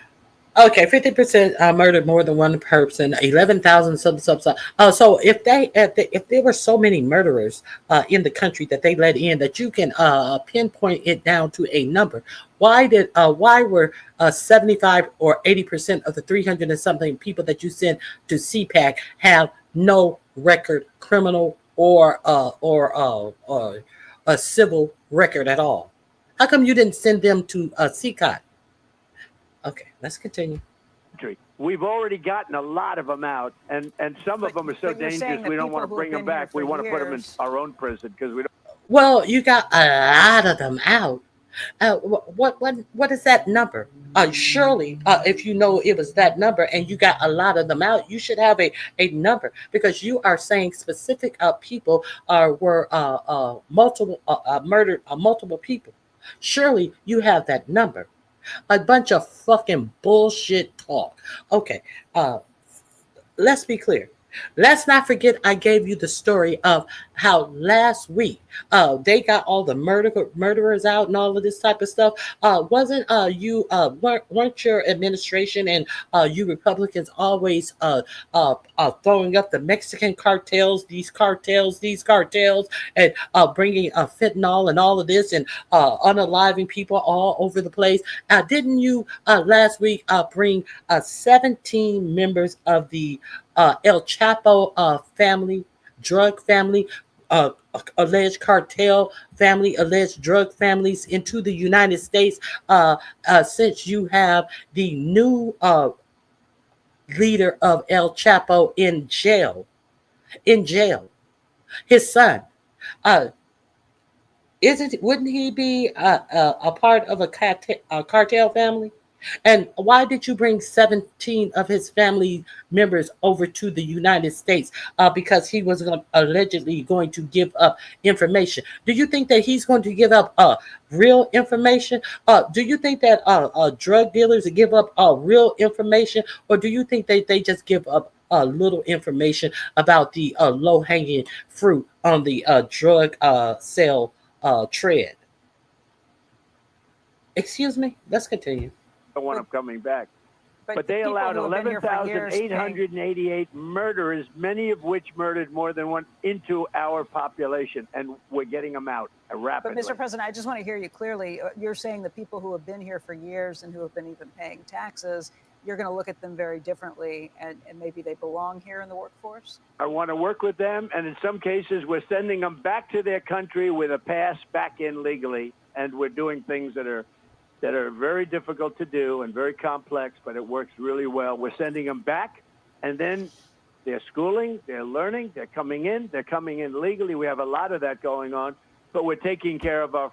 Okay, so he's been in office for 6 months. This ICE has been in practice for 6 months, and it was ramped up by the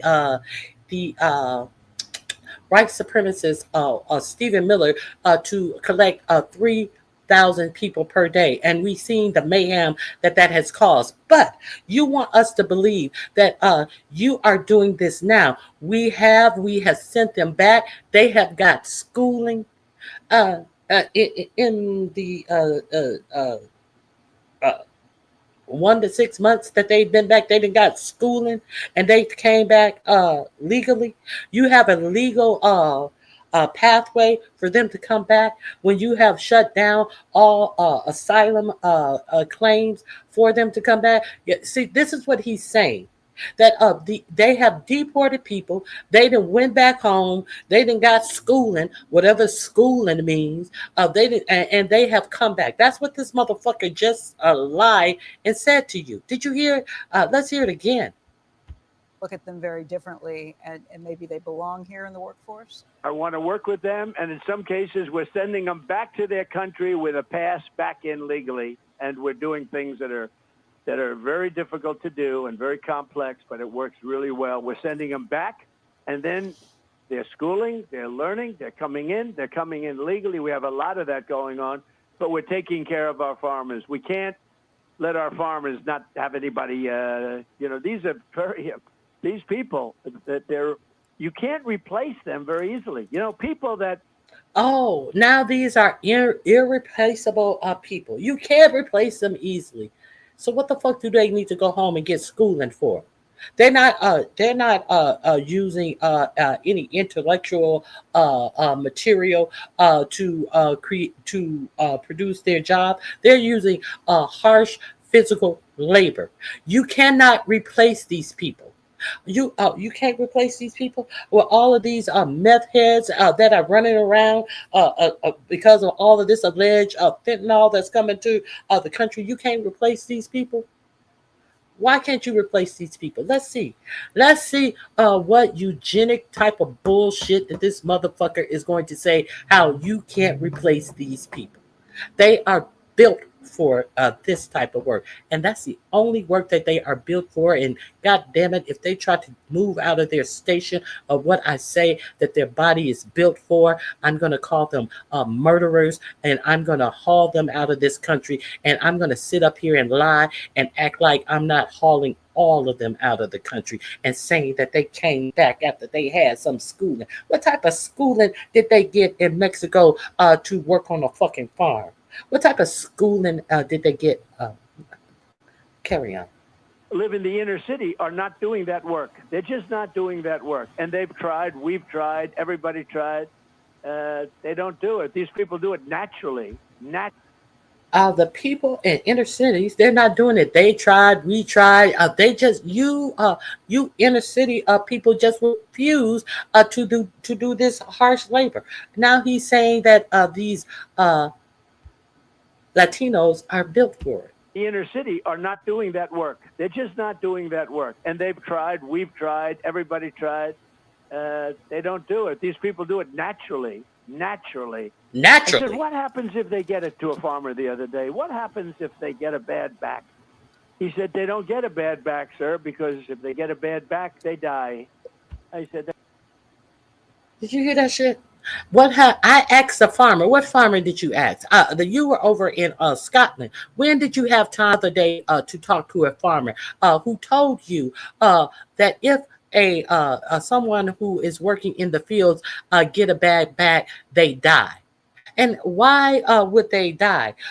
Is there are we not the richest country in the world? And you mean to tell me that people who are out in the fields doing jobs that you guys say that no American want to do because you don't support them getting any type of livable wage, that they work themselves to death in the fields? Is that what you're saying? Because there's no medical care, because they have to keep on working with bag backs until they die? How inhumane does this person sound? Does this sound like someone who owned slaves back in the day? Do you think that they sent the vet out in extreme cases to tend to their slaves? This motherfucker said they don't get a bad back. If they get a bad back, they die. And you know, no fucking farmer told him this shit. This is what your fucking administration thinks in his fucking head. Let's continue. That's interesting, isn't it? You know, these are very, you know. That's interesting, isn't it? No, yeah, that's interesting, isn't it? That's interesting. Bad back. He said they don't get a bad back, sir, because if they get a bad back, they die. I said that's interesting, isn't it? You know, these are very, you know, in many ways they're very, very special people. Okay, go ahead. No, okay, so you know, here we go. So you did get the highest number of votes in Texas. Let's change the topic, because you're sounding like a fucking fool right now. So let's see how black people were equated when they were slaves. Jesse Dolomore, the link is in the description box. He's going to read to you why Mississippi, this is the actual framework of the actual paperwork that Mississippi put in, why they did not want to be a part of the United States. They wanted to stay a part of the Union because black people built this country. They didn't put it in those words, but and they built the wealth of this country. But you know, they kind of put it in that word, but they didn't want to give credit to the black people. They could not survive in this country without slaves. Let's see how they like to comport people to certain stations of life, which is basically 45-47 is saying that the farm workers are basically slaves. They don't get enough money to live a decent life. They don't get enough money to go to the doctor. The best day that they can think about is finding a plump peach in the field that they are able to sneak and steal and bite into it, and it's nice and juicy, and they got to thank their master for having the farm out here so they can enjoy the sweetness of a free peach. Let me go into this. Declaration of the immediate causes which induce and justify the secession of the state of Mississippi from the federal union. And in the very I mean, could it be more clear? In the momentous step which our state has taken of dissolving its connection with the government of which we so long formed a part, it is but just what we should declare the prominent reasons which have induced our course. And this is what they say. Our position is thoroughly identified with the institution of slavery, the greatest material interest of the world, they say. Its labor supplies the product which constitutes by far the largest and most important positions of commerce of the earth. These products are peculiar to the climate verging on the tropical regions, and by an imperious law of nature, none but the black race can bear exposure to the tropical sun. These products have become necessities of the world, and a blow at slavery is a blow at commerce and civilization. None but the black race can bear the sun. Just like Donald Trump saying, oh, they're naturally inclined to pick our crops. So again, when people act like this is a distraction, and the Republicans aren't a white supremacy organization, Donald Trump is not a white supremacist, ask them about this. Again, Jesse from the future, we'll send you back to the past. And if you think this categorization of what you're getting ready to hear is an exaggeration or possibly is, you've not been paying attention to Donald Trump for the last 10 years. You've not. Okay, so Jesse Dollemore covered this on his channel. Go over and check out Jesse Dollemore. You will enjoy yourself immensely, I do believe. I also want to share. Now, we know that they're trying to gerrymander, the districts in Texas to actually win 5 seats in Texas. So let me find. Okay, here we go. No, that's not it. Hold on. Let me find this link. So the Democratic Senate representative moved to out of their state to different states, New York, Illinois, and other places. They have gone so that they would not have a quorum. They came out with a whole lot of spicy words, demanding that they come back to Texas so they could have a quorum by 3:00 p.m.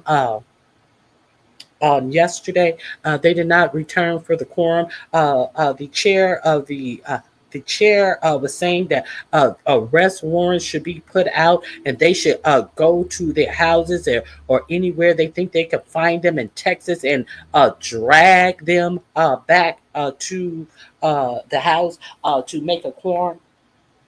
Drag them back.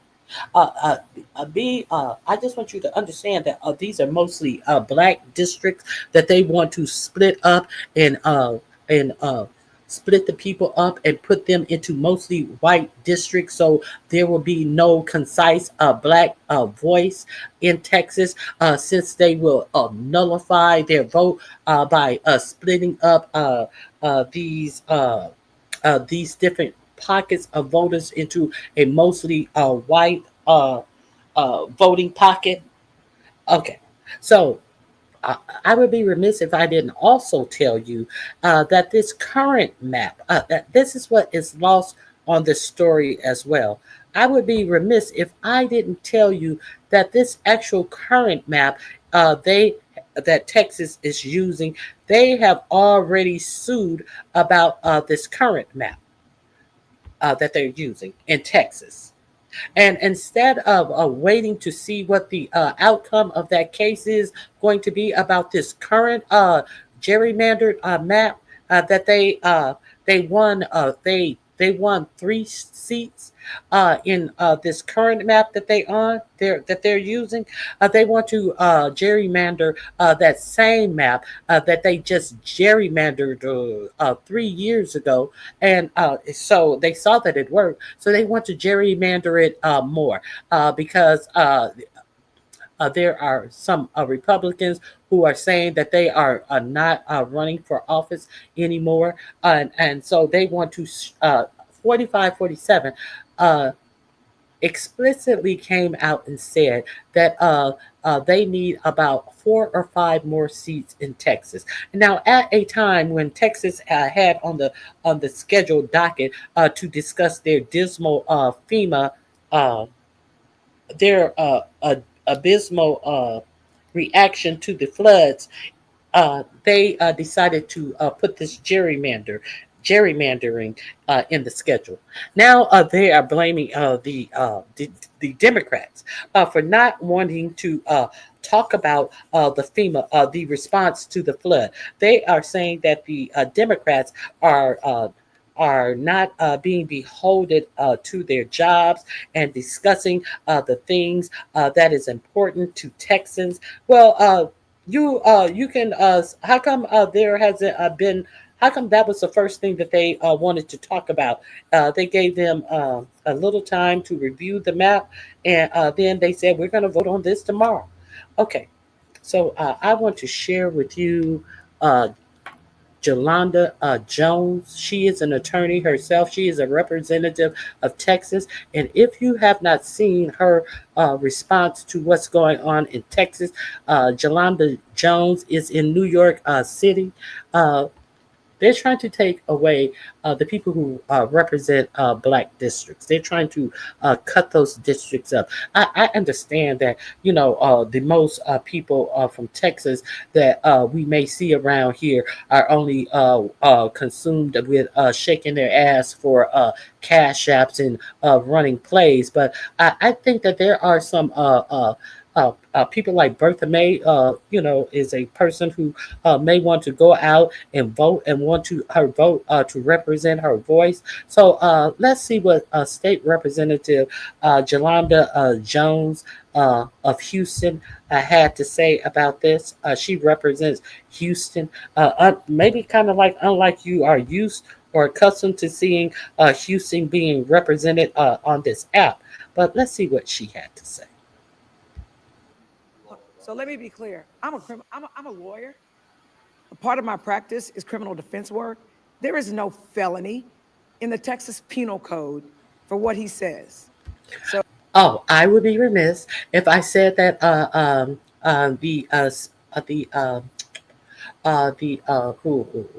the Attorney General of Texas said that they should be arrested and charged for felonies.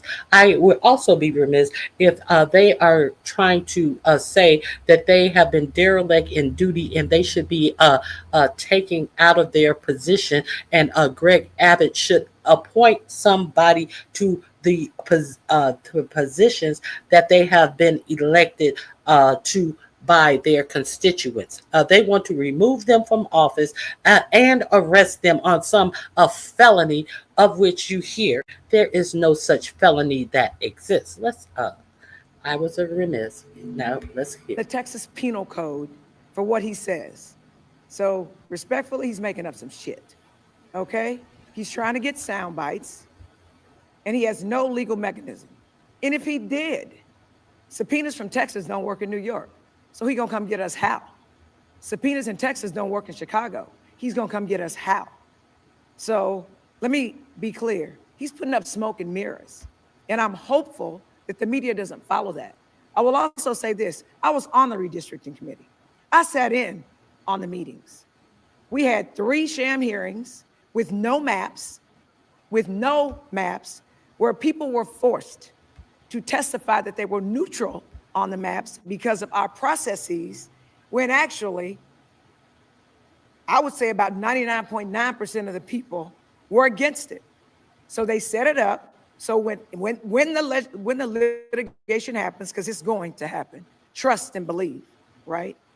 That there will be testimony saying that everybody was neutral on it, which is, excuse my French, a damn lie. Then when they got the map on Wednesday, and let me be clear, it was the worst kept secret in Texas. I was on the redistricting committee, and I was wondering in January, why I'm on the redistricting committee? I mean, it ain't a redistricting year. And we didn't meet once, right? But this was always the backup plan, always. I sat in on the hearings. It was a joke. The chair of the redistricting committee, Cody Vasut, is a lawyer. In the legislature, he is the expert on points of order. He knows the law. Cody pays attention to detail. During the redistricting committee meetings, well, I hadn't looked at anything. I don't know. I ain't seen no maps. Yeah. He played dumb. Whatever you say. So you peeing on me and you telling me it's raining and you expect me to believe it. Wrong answer. When they finally had the one public hearing with the map. And the secret was out. The stuff is going to get filed on Wednesday, and we're going to have a marathon hearing on Friday, is what they said. The plan was filed on Wednesday, and they had a 10-hour meeting on Friday. And the thing that was the most offensive to me as a person who went to these and asked questions about these, and let me be clear, the districts that are targeted overwhelmingly are Black districts, okay? They are pitting Jasmine Crockett against Mark Vesey, and they are pitting Al Green against CD18, where there's a Black representative. If you don't know who sat in CD18, I live in CD18, by the way. Barbara Jordan, Mickey Leland, Craig Washington, Sheila Jackson Lee, and Sylvester Turner. So those are the people they're trying to take out. So I'm real upset about it, and my constituents are real upset about it. But it's really interesting that the map person who says that some law firm drafted the maps and he don't know that much about the maps, I felt like I was in a bad edition of an episode of White Man's Burden. For the most part, he told us, grown people speaking to us as if we were kids, said to us, you need to be happy. We didn't have to give you any hearings in the first place, and we know what's best for you. Well, I respectfully submit that they don't know what's best for us. They do not know what's best for us. And let me also be clear. My constituents demanded that I be here. So you think I'm gonna listen to Donald Trump and Greg Abbott and Dan Patrick and the Attorney General who can't treat his wife right and who lies on documentation? So I think he needs to worry about going to jail. But my point is this: the Democratic contingent, we are paying attention to what our constituents are demanding of us. They've literally told us, if you don't quorum break, we will primary you. That's how important it is. This is, people wonder, why should New York be concerned about what's going on in Texas? Why should anywhere be concerned with what's going on in Texas? I'm gonna tell you why. My grandmother says this: if you allow yourself to be a rug, people will step on you. No one was paying attention to North Carolina in 2024. There were 7 Republican Congress people, there were 7 Democratic Congress people. Guess what? The Republicans rigged the game in North Carolina, and they took 3 seats. I'm gonna say this one more again, that's Ebonics for those of y'all who don't speak it. They took 3 seats. Congress has a 3 Republican majority. Ding, ding, ding, ding, ding. So we weren't paying attention to what was going on in North Carolina. And look what we have. We got that big, ugly, terrible bill shoved down our throats. So guess what? I was paying attention. Fool me once, shame on you. Fool me twice, shame on me. Texas will not be North Carolina. We will not give him what we need. And we're marching, we ain't fleeing, we're fighting, and we are so incredibly thankful that they also were threatened that they will be put up on bribery charges if they take the financial support that's being offered to them. They are being fined $500 a day that they do not go in and make a quorum, and the expense that it costs them to be away from their home. They are being paid $600 a month for their elected office. $600 a month. So these people are taking a stand. So I just wanted to show you the full response and let you understand what is going on, why it's important, how they are really trying to steal these votes. I think she's done. Governor, that the governor has hosted us because we need allies. They need allies. So I'm going to end with this. I'm going to let me end. I have 2 more things I want to share with you before we go. If you don't think that Project 2025 has been successfully administrated, if you don't think that everything and in Project 2025, you see how he tried to put into the HHS books that if you even say that you should divest from Israel, that your state will not get FEMA money. So that's I agree with Rachel Maddow here. I think we are here. Or widen the aperture as much as you want. You can look at, you can narrow or widen the aperture as much as you want. You can look at the very big picture or the small local picture anywhere in the country. And we try to do as much of both of those things as we can every week here on this show. But whether you're looking at small scale local stories or the biggest picture stories about what's happening in our country, the story is the same. And it is now an undeniable thing. We have crossed a line. We are in a place we did not want to be, but we are there. The thing we were all warning about for the last few years is not coming, it is here. We are in it. This is what it likes, it turns out. This is what it's like, right? I mean, it's August, it's a Monday, every day the sun rises and the sun sets, and there are, sports and movies, and there are new hit songs, there are scandals here and there are crimes.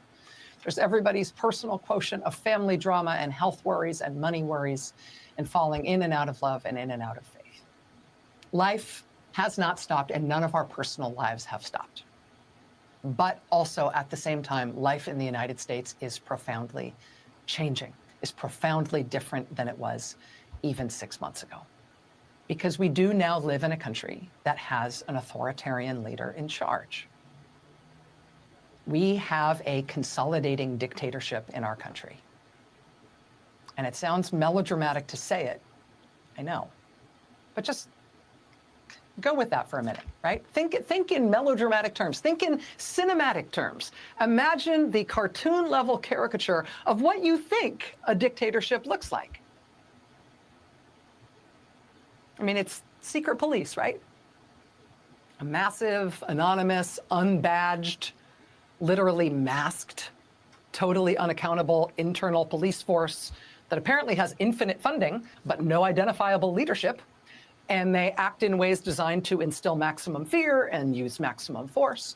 I mean, when you imagine an authoritarian country, right, what you imagine is masked secret police breaking people's car windows and snatching people off the streets and out of church parking lots and courtroom hallways and taking them away with no charges, no notice, no paperwork, no explanation, not letting them see lawyers, and then moving them secretly to what are effectively black site prisons, where they won't tell you who's there and where no one's allowed in to see what's going on. Right? And that kind of a cartoon caricature of an authoritarian country, the one you might have imagined in melodramatic and cinematic terms ever before we got here, you would expect, right, that you'd have a scapegoated minority group blamed for all things. In our case, immigrants, right? And the new extraordinary powers and shows of force by the secret police, among other things. All these extraordinary powers and shows of force will be framed as necessary to stop this terrible internal enemy, right? Frame everything as immigration enforcement. Because for immigration enforcement, not only is all force justified, but maximum force is preferred.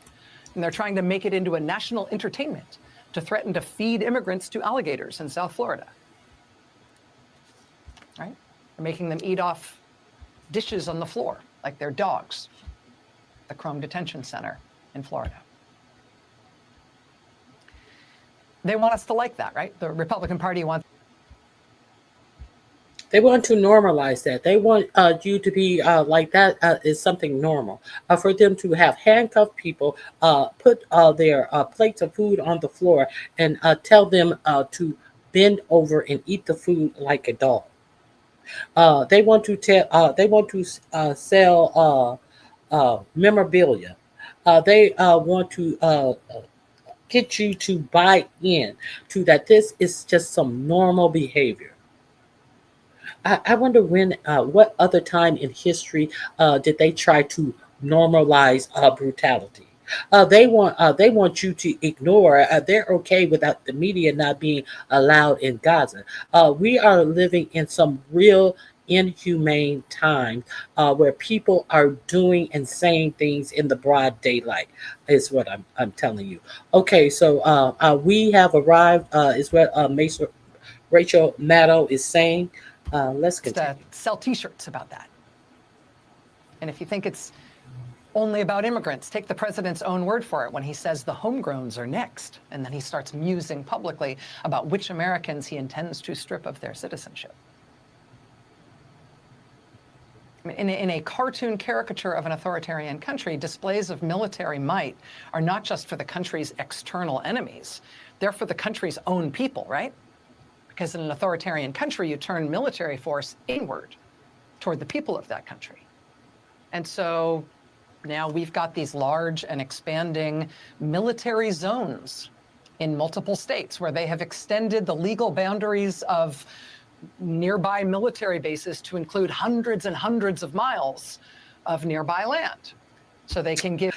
I reported on this. I think it's New Mexico. I think it's Arizona, New Mexico, all the way into California. They have expanded the area of the border from Mexico for miles, all the way up the coast of all of these 3 states. Yes, this is what they have done. Let's continue. But there's no big woof about all of this stuff that is happening. Okay. Active duty U.S. troops the power to arrest and search people on U.S. soil. They're now doing that over hundreds of miles of territory in multiple states. Both The Intercept and The New Republic in the last couple of days have had new reporting about Trump administration plans to permanently integrate the active duty U.S. military into, of course, immigration enforcement. So we will. Now, you see how they put it out? National Guard ordered to do ICE paperwork. Trump's domestic use of military set to get worse, leaked memo says. Let's see what this leaked memo said. This link is in my description box. Let's see what the leaked memo says. Y'all want to see? I want to see what the leaked memo says. If y'all don't want to see, I want to see. I have warned everybody that this executive order to put the military on the streets under a guise that there was such a big uprising and there was riots. You still hear people saying that they were burning down downtown Los Angeles, none of which happened. I long told you that executive order did not specify any city or state in his executive order to release the military on the United States streets. So let's see what his leaked military plan has in store. Here we go.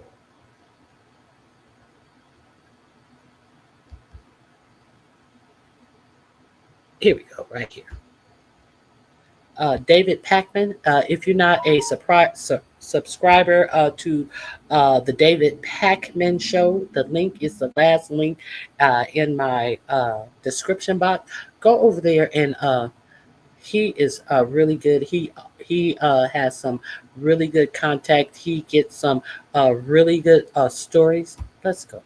We have a leaked memo from Donald Trump's own Department of Homeland Security. And this exposes something absolutely terrifying. This memo is the blueprint for really turning the military of the United States inward against us, against me, against you. Now, we've already seen a lot of this buildup. We saw military planes deporting migrants with no due process. We saw the National Guard in Los Angeles. We saw Marines patrolling American streets. That was really just a warm-up. This memo lays out the next phase of this, where DHS officials are pushing the top brass of the Pentagon. So I'm talking about the Joint Chiefs, NORTHCOM. They want him to get serious about one thing: treat immigration like terrorism, treat immigration like Al-Qaeda, like ISIS, and use the full force of the American military to do that, not just at the border, but in cities across the country and for years to come. Now, the document even says this stuff out loud. DHS wants the military to feel, quote, the urgency of the Homeland Defense mission. That's not border defense. That's boots inside the country, on the ground, on the streets. We heard this rhetoric right after 9/11. But now they're using it against people that are fleeing poverty in other countries, not people that are flying planes into buildings. And they're manufacturing a sense of sort of national trauma to justify a domestic forever war. Remember the endless global war on terror? It goes on forever. What about the endless domestic war against terrorism, which is And don't forget that United States citizens are also being caught up in this. There, you don't see that many Asians people being caught up in this. You see a lot of black and brown people being caught up in this, and many United States citizens have been disappeared off of the streets. Let's continue. immigration that they want to rebrand in that way. Don't take my word for it. The memo. But what I have never seen, I don't even make sure. But what I have never seen, who I have never seen being snatched off the street, sought, brutalized in the street, and taken away in private vans with people with their faces covered up. I ain't never seen no white immigrant. I have never seen a white immigrant being accosted by ICE. I'm sure that there are some white immigrants that have court cases that are going through the legal measures to stay in this country, as I have seen brown people. But what do they do with the brown people? They wait outside of their courtroom and snatch them in the halls of the courtroom, and nothing is being done. But strangely enough, I guess the white people are not trying to immigrate to this country. Did you notice that? But let's continue. Equates migrant gangs to terrorist cells operating inside the United States. And the kicker is that they know it's dangerous. The memo itself says that they're not writing down a lot about this plan because it's a very sensitive plan that the country might react negatively to. They're not going to put a lot of it in writing. Where did you hear this? Did you hear this months before the election when I showed you one of the authors of Project 2025, Russell Vogt, who has the Office of Budget Management under 4547, when they did a secret video taping about how they expected to enact Project 2025 if 45 was elected. One of the main things that they said that they were going to do is make sure that they did not do a lot of emails and memos, because they wanted everything to be unfoyable, FOIA, Freedom of Information Act, which you as a citizens and reporters are able to request information on. This is in this leaked memo. They are repeating it. Too, which means they know that this crosses the line, but they want to do it anyway. This is the Trump doctrine now. We're going to take fear and we're going to weaponize it. We're going to militarize domestic policy. We're going to gut civil liberties, and we're going to keep it vague enough that the full plan can't really be pinned down until it's too late. If you think it sounds extreme, remember that ICE is getting $100 billion and the military is being asked to detail personnel inside ICE and CBP. What do you think? And don't forget that you have Palantir also being a unit of the defense force. Palantir, who has all your information. Elon Musk, PayPal buddy, who cannot say affirmatively that if humanity should go on. Okay, you can take bits and pieces. You can say you watch the news because you watch World News Tonight. Let me go watch World News Tonight. But you have to have a mind to put these pieces together. These pieces have been falling since before the election. And let me share this last thing. There are a couple of more links that I have, but I really want to let you know. Hey, Barn Dog, in Chicago, I seen Russian and federal joints for immigration, but very few. Thank you for sharing that. I have not seen any of them I have not seen any of them on television. I have not seen anybody accosted in person. So the only place I have seen it in has been on television. So thank you for sharing that with me, Barn Dog. Okay, so I want you to see exactly who is in control of all of this mayhem. Hmm. Let me share this with you. Trump 4547 screams nukes as he wanders on the White House roof. This is who is in charge of everything. Do you feel safe now? Is Hegseth the head of the Defense Department? Is he in his makeup room getting camera ready with his white supremacist tattoos? Is he? Okay, let's see. Let's see this. White House is taking questions, or he was just a few moments ago. Let's listen in, please. Looking good, Peter. Hi, Peter. Something beautiful. What does that mean? More ways to spend my money. Can you give us another thing? We'll show you. It's just another way to spend my money for the country. More. What are you doing up there? More ways to spend my money. Looking for more ways to spend my money. I may have to put this on. Do they have it? Do they have closed caption? No closed caption is available. Let's continue. Anything I do is financed by me, so you're not worried. Anything he does is financed by him, so you don't have to worry. Okay. Well, why are you taking $900 and some million out of the repair and the upkeep of our new nuclear silos to then squander over to allegedly fix up that free jet you got from Qatar? If everything you do is funded by you, huh? Just like my salary is contributed, and nobody ever mentions that.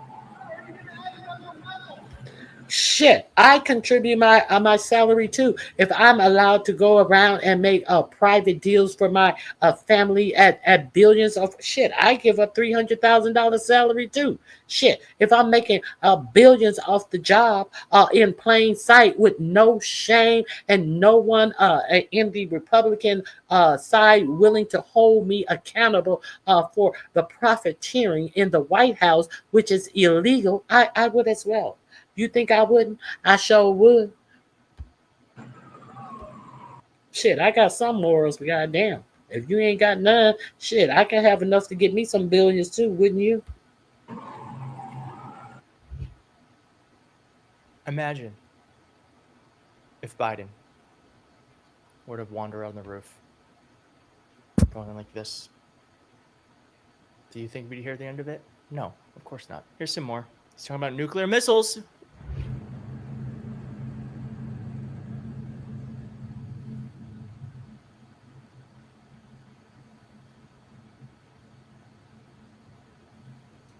Mr. President, what do you want to build? What are you trying to build? Missiles. Sir, did you approve? Nuclear missiles. Nuclear missiles is what he said. What? Come on, Dad. Did you say missiles? Did he say missiles? This is what you have in the press pool that is taking questions since we are under this person's authoritarian government. You cannot ask real questions. You cannot send real reporters out to ask real questions. No, this is what we get. These are the stupid questions and the stupid responses to the ignoramus answers. Okay. So I just didn't know if you saw that. I just wanted that just dropped this morning. It's been much going on. Shout out to the cutie pies. Remember to click the thumbs up button. I would greatly appreciate it. I would greatly appreciate it if you guys would just write a comment in the comment section as well to get me in a algorithm that is talking about things that that are in the news that are not covered by the news. If you would kindly just write, hey, replay, whatever, get me in an algorithm with people who care about what's going on in the world. I appreciate you guys for being here. This is where I met you, but it ain't where you, it's what they say. What's that song? It ain't where you from. It's where you at. Okay, so help me. Just one word, 2 words. Tell me what you think about the show. Whatever you choose to write, just write a little something. I would greatly appreciate that as well. I'm going to end the show with this. And I thank you guys for being here. Please hit the like, share, subscribe, make a little comment. And also, if you enjoyed the show, I do put work into the show for you because I do want you to be informed. $ Ronnie Q to support the channel. And don't forget to go over to catch out Very Carey, drop your link again.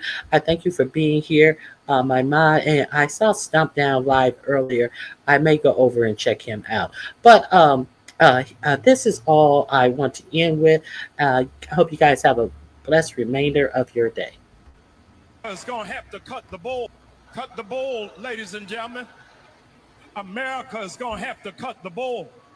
Somehow or another, they can't find the Epstein list, and they know that Trump is right on it. But I'm going to pause right here because I want to know what white evangelical pastors are going to preach this morning against a president who is accused of sleeping with 3 14-year-olds, but they will not hold him accountable, but they claim that that's God's man. Y'all better cut the bull. He's going to bomb Iran, and then y'all going to say he deserves a Nobel Peace Prize. He deserves a peace prize like I need a hole in my head. You better cut the bull. It's 1 year since the fake assassination attempt, and Congress nor Senate has launched one investigation yet. You better cut the bull. They getting ready to hire ICE agents at $100,000 a year with a $40,000 signing bonus, but you won't pay teachers what they are worth. You better cut the bull. Cut the bull. Where is my sound? That's it. Cut the bull. All right, guys. You guys have a great remainder of your day. I'll see you guys tomorrow. All right. Bye-bye.